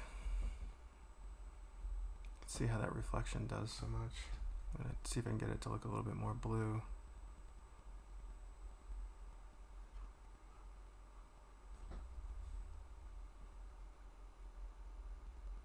And then it's nice to, do I still have my selection? Yep. It's nice to do a little bit of kick light, and I think I'm going to use the pink from the crystals as if it's reflecting a little bit into the base of the eye. You know, like it's just this nice little secondary light. If you wanted to, you could probably find a way to get the crystals to actually reflect into them. And then that just kind of gives a little bit of believability to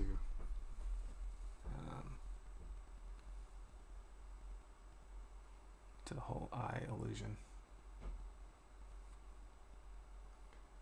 I love the way you handle the eyes, leg, feet, question above. Any advice would be awesome. Loomis is good. Are you looking for what's the question about? Let me find it. Struggle with hands, but legs and feet are a real hassle to get good. Looking good.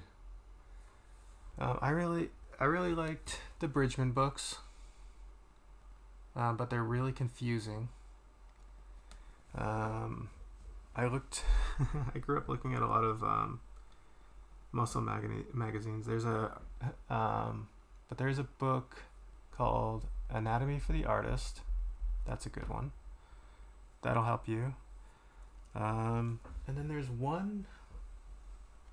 an anatomy book, and if anybody can find it or knows what I'm talking about, I don't have it in my office, that has a ballet dancer on it that she's like reaching across over her shoulder or something like that. She's in this like seated pose, and they do a lot of like skeleton cutaways and things like that. That was really helpful to me with legs and feet and things like that. Loomis is awesome. Always going back to the masters is always a good idea.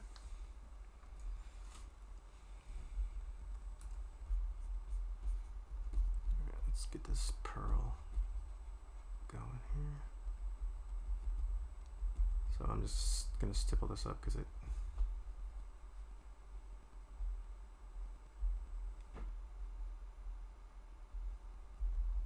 much more of a reflection that way. And I'm not gonna go nuts on that because the highlight on something really shiny is not a lot of transition, but I do want to get some other color into that. So we'll be handling that with a lot of the reflected light that we'll be bringing in. Yeah, and there's a ton of stuff coming out of Japan right now for the anatomy stuff, which is pretty cool. Just because of all the anime stuff, and some of the stuff is actually amazing. It's not stylized. It's actually just really well observed breakdowns of different stuff from the body. And you can find a lot of that on Pinterest and stuff. And just make yourself a what do they call it? Category in your Instagram, in your Pinterest page.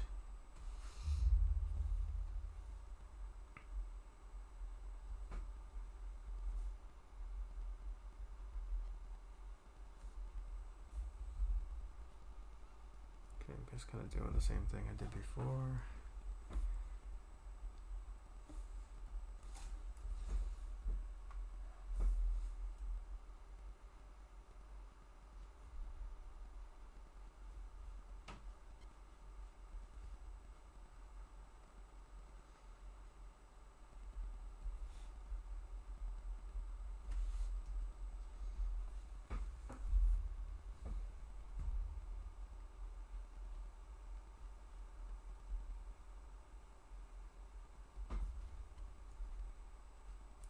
And then just because nobody wants to hear it, but I'm like this, you have to draw from life.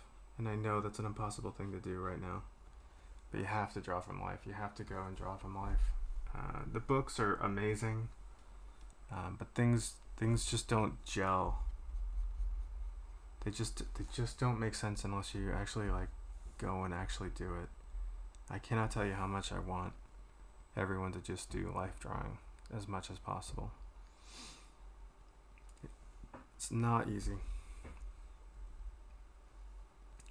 Alright, what did I do? I wanted to add a little bit of color to these kind of stretchy spit thingies, whatever these are called.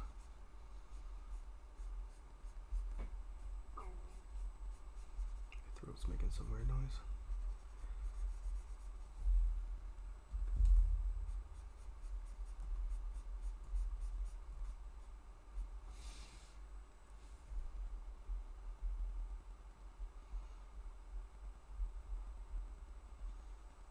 I get so much into life drawing and sculpting.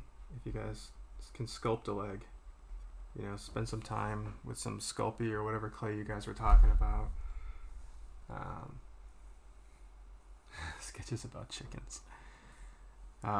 If you guys want to see life drawing that I've done while you're on it, what's my other Instagram called? This is where I post stuff that's like more just like life drawing and stuff and bugs. I'm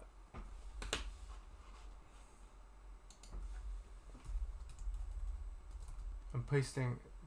This is my. If you go to Red Doppler on Instagram, I've posted up some life drawing and things like that, and you guys can see,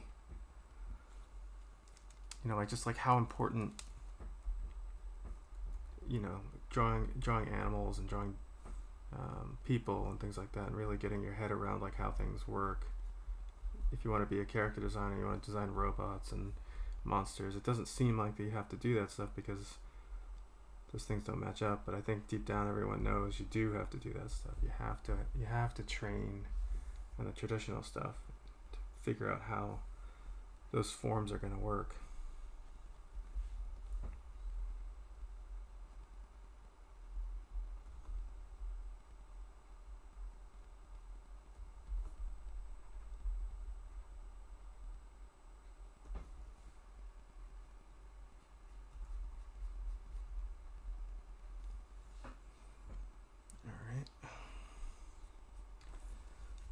So now we're going to do some reflected light, which is going to start to really make things pop.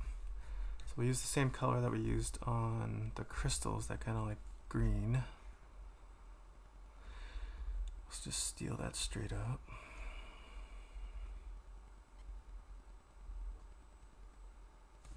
Just see what that looks like on it. Yeah, that'll look cool. All right.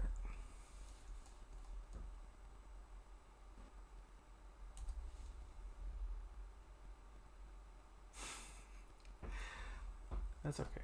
That Instagram feed is really just dedicated to, you know, like just random stuff. So I'm sure you guys follow a bunch of people just posting their random crap, but I do post my life drawing, which, you know, for people who are into like monsters and skulls and whatever the heck I'm drawing on Lost Bear, you know, posting my my life drawing isn't exactly what they're coming for, so that's why it's just like a different channel. But I like to post the stuff up so that if anybody is training and when my wife is a amazing painter, she runs the life drawing out of her studio, so we go a lot, and if she can't do it, we find other ones. So now I'm just going through and kind of adding that reflected light in. You can see how it helps really around the forms.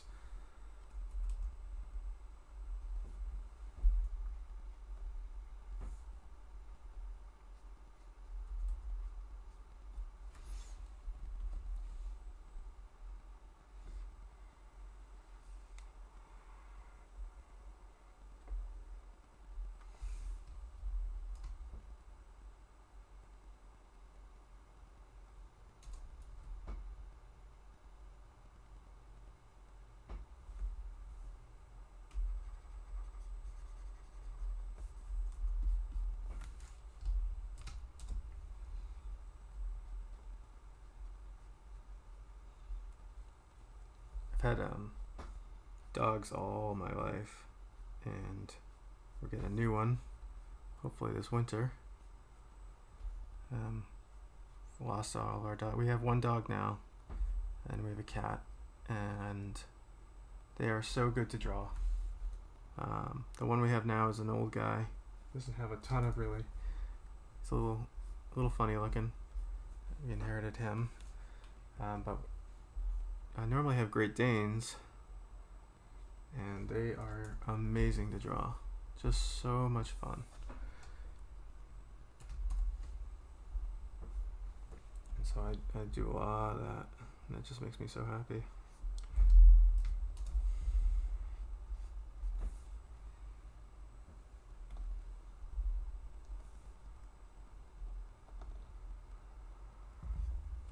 Definitely going to be working on this green color. I'm going to use it as bright as it is now, just because I think it's fine, but it's a little bit saturated. I think we got a lot of high chroma going on here.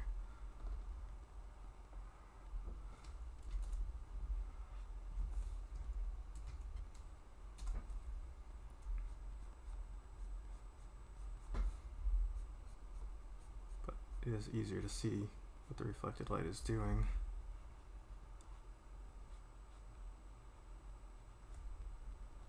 When it's nice and bright like this.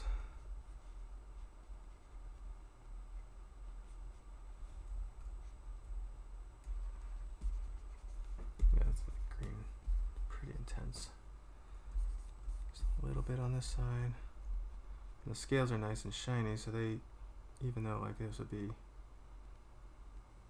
pretty subtle, can just sort of knock it back, but they catch a lot of light because they're so reflective.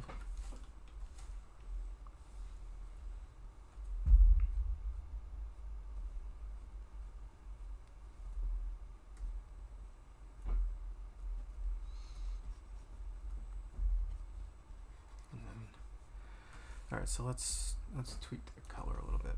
I think it has to be a bit more jade and a little bit less saturated. That's better.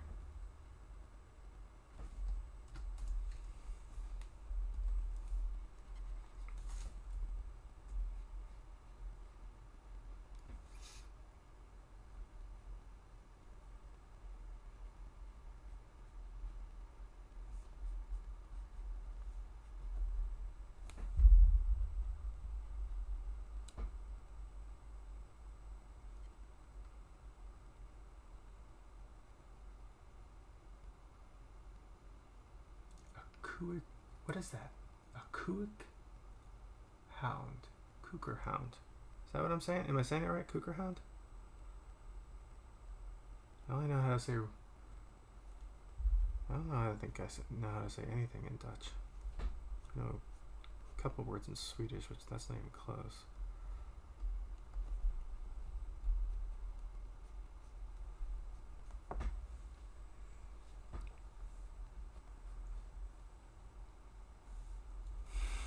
Thanks, I appreciate it.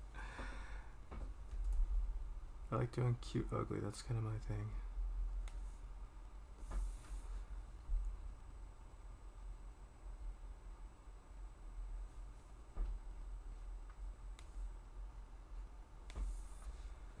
Alright, here. So he's needing a background, then a ground shadow, then we'll color the line work, do a couple of effects on him. So let's start with doing the background the way I always like to do it, which is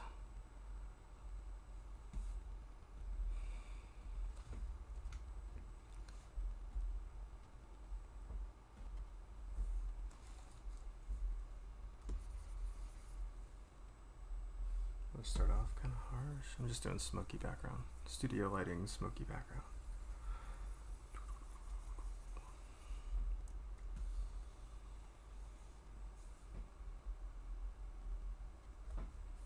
Seems to always work pretty well.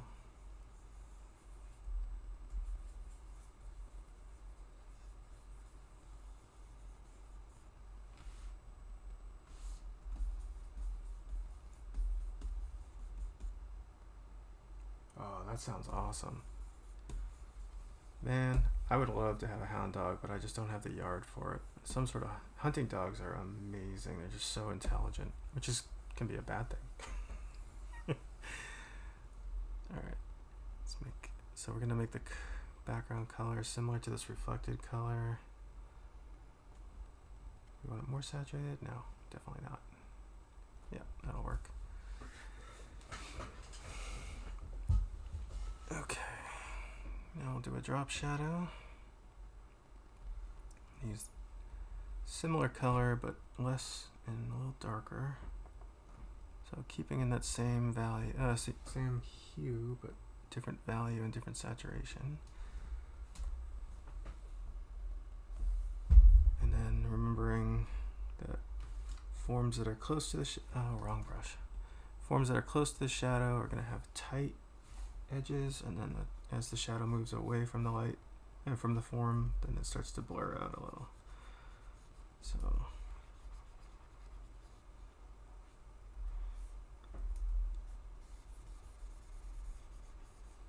it's amazing how much information shadows tell you.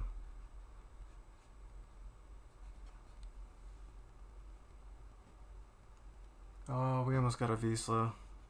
And someone told us they were kind of stupid because they've been overbred. They're so beautiful. Like, it overrides the stupidity, I think. They're like really like high strung, or I don't know if stupid was the right word, but just like high strung, and kind of like Dalmatians, I guess.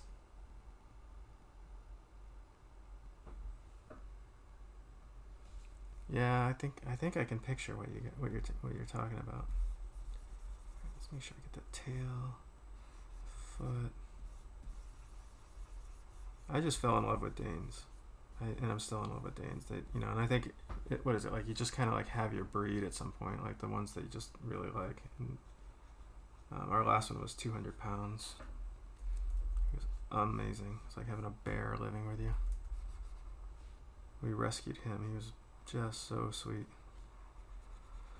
Anyway, everybody wants to hear about someone talking about their dogs, but dogs, awesome dogs.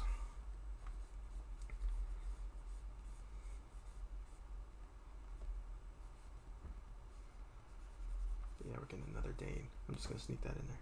Get another Dane. Can't wait.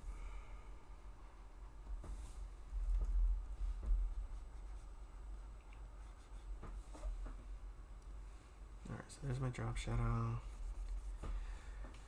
And then I could do a core shadow tonight, but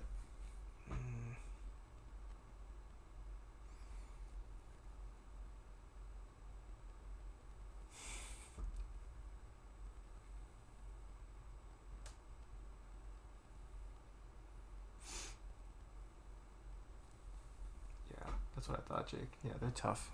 But they're beautiful. I like the way that their noses, a lot of their noses are so similar in color to their fur that it just sort of like continues on. It's just like it's really interesting. Oh, I didn't put any kick light on the pearl. How did I miss that? I was like immediately thinking of that. Alright.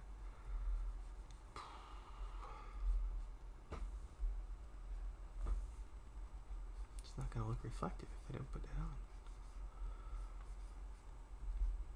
Idiot. How much that works? Just does so much.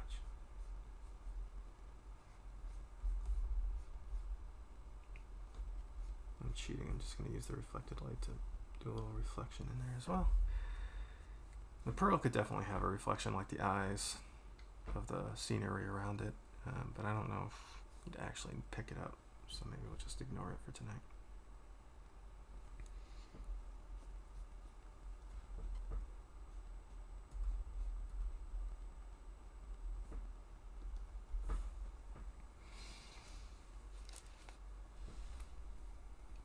I love how this has turned into. I spent like 2 hours looking at dog videos last night, just getting so upset that I couldn't have a dog now. And I have a dog now, but he's like this old lab, and he's not really like playful or anything like that. Like so looking forward to having something to wrestle with. All right, now let's color the line work up.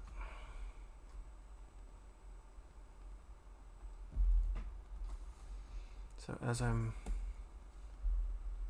coloring this line work up, especially on the crystals, I gotta be careful not to obliterate too much. So we want to have a little bit of the line work showing through. It's really easy to go too far. Now, unless of course it's like what you want, right? Then you just go for it, just obliterate it. But maintaining a little bit of that line work is cool for me. I think I'm going to overpaint and just kind of erase back, because it's a little easier than just paying attention to it the whole time.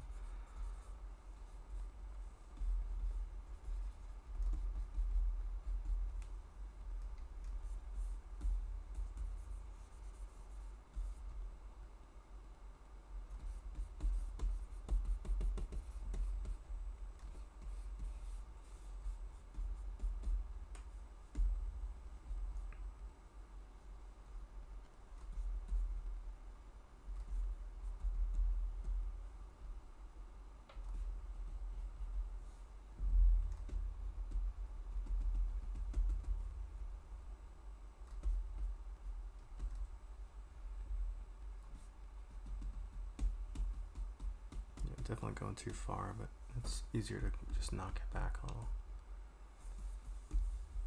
kind of falling in. Just drop the opacity a little bit more. Maybe that'll just do the trick. Here.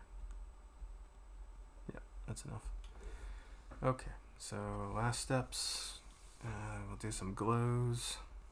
So we're gonna do above the line work so that the glows are bleeding off.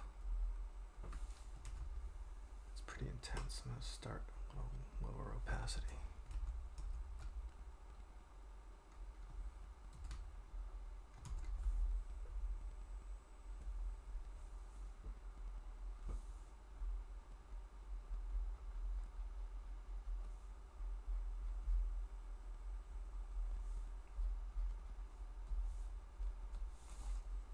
Definitely wanted to make it look like the crystals are giving off a little bit of light.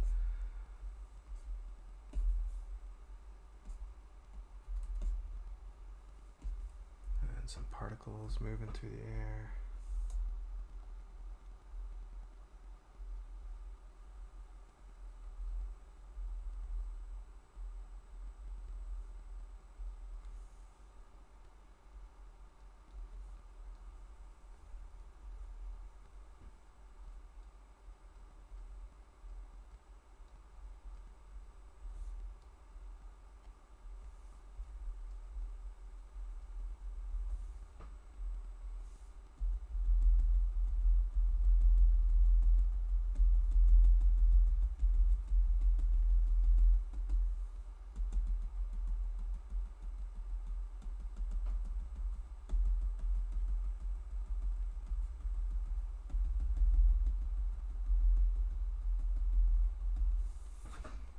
And last but not least, I think we'll do a little bit of glow on this pearl. I don't know what it's going to look like, but let's see what it looks like. Sometimes it works, sometimes it doesn't.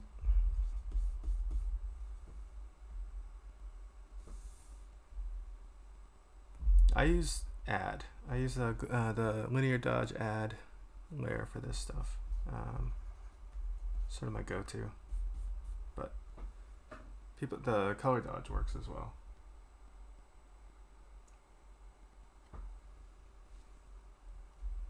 What's up, Death God? I've always wanted to say hello to Death God.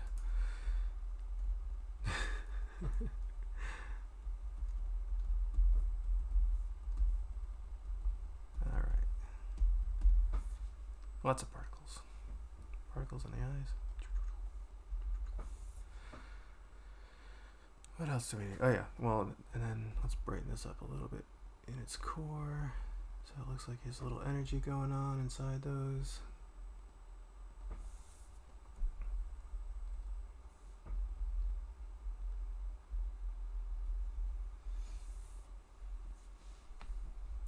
Oh, lots of yos going on.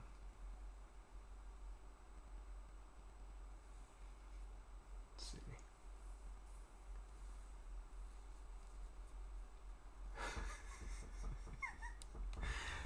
Alright, that's just funny. Okay. So I think I am going to double up on the shadow on the base. So you guys have probably seen me do this before, but I'm going to put a pure black. And I'm going to pin that to the shadow. And then I'm going to invert that. Probably drop the opacity ever slightly. Okay, so now I'm just going to go through and kind of darken up some of the shadow where it's closer to his feet, and then you can see like in his crotch there where that shadow kind of lightens up a little bit because it's getting away from the form some. It just sort of helps ground things a bit more, so the things that are really close versus the things that are a bit further away, you just get a little bit more trapped light.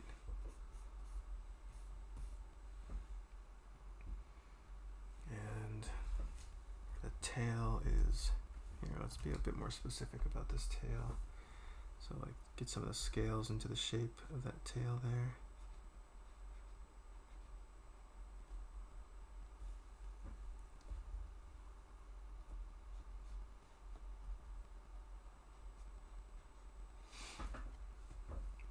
All right. I think there's anything else I want to do to this guy.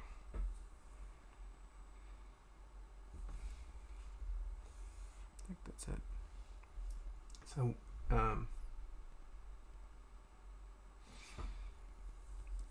and then one thing that's kind of like a nice trick is you can always take a solid color.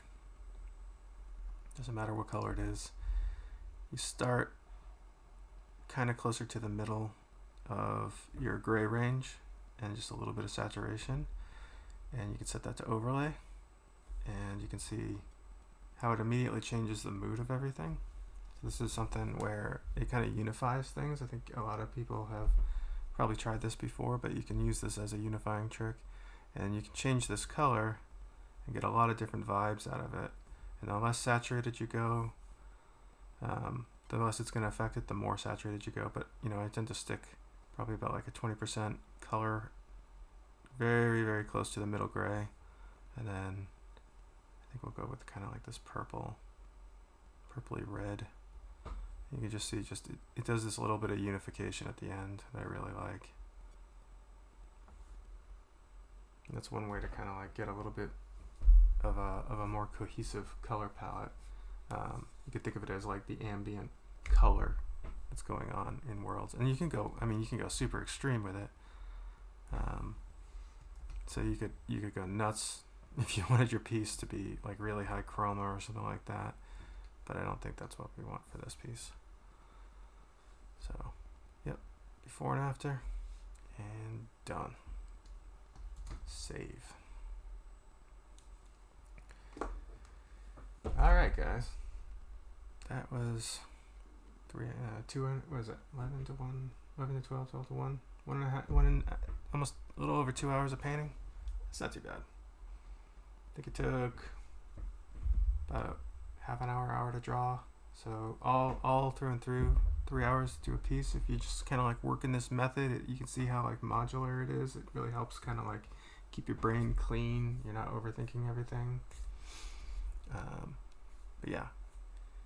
And so this guy was more like doing a rendering thing. I think next week I'm gonna go back to doing just some ideation drawing, just spitballing.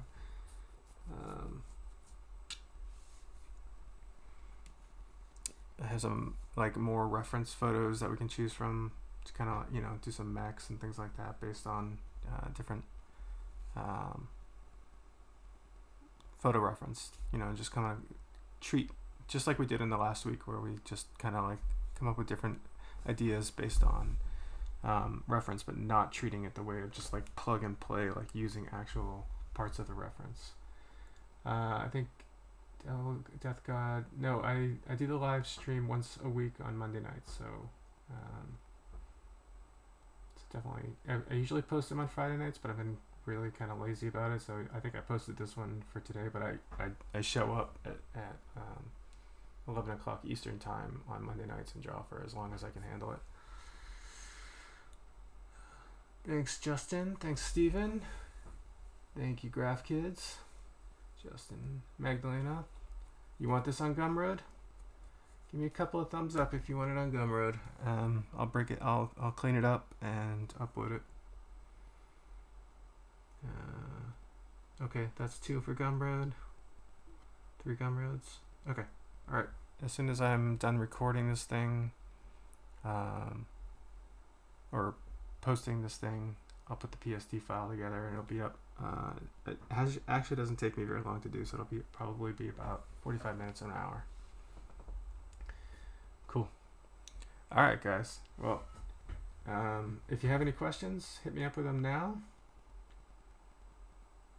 You want to grab? Yeah, I hope you do grab some stuff. Yeah, if you guys want T-shirts, I'm not a salesman, but if you want T-shirts, if you want any of the stickers I drew, all the skulls, everything like that, they're all in the shop, so feel free to check them out. More stuff coming, and yeah, I'm glad you guys are getting stuff out of the PSDs. Alex, I really appreciate you always pitching in. Yeah, Jake's awesome. Jake's a really good guy. We've known each other for years and years, and I was picking up his sketchbooks 20 years ago. And we got to know each other. He's an awesome guy. Cool. Yeah, the links for all the merch and everything are in my about page, or they're on Instagram and in my bio. I think it's just Lost Bear Studios on Big Cartel, so you guys can check stuff out. Hopefully there's something there you like. There's like pins and stickers and all the normal merch and stuff like that. Cool. All right. I will hang up on you guys, and I'll get this thing cleaned up and see you guys next Monday night. I look forward to seeing you guys. Thanks very much. I really, really appreciate everyone coming out, and I appreciate the talks and letting me talk about dogs and hearing about everyone else's dogs, which is awesome.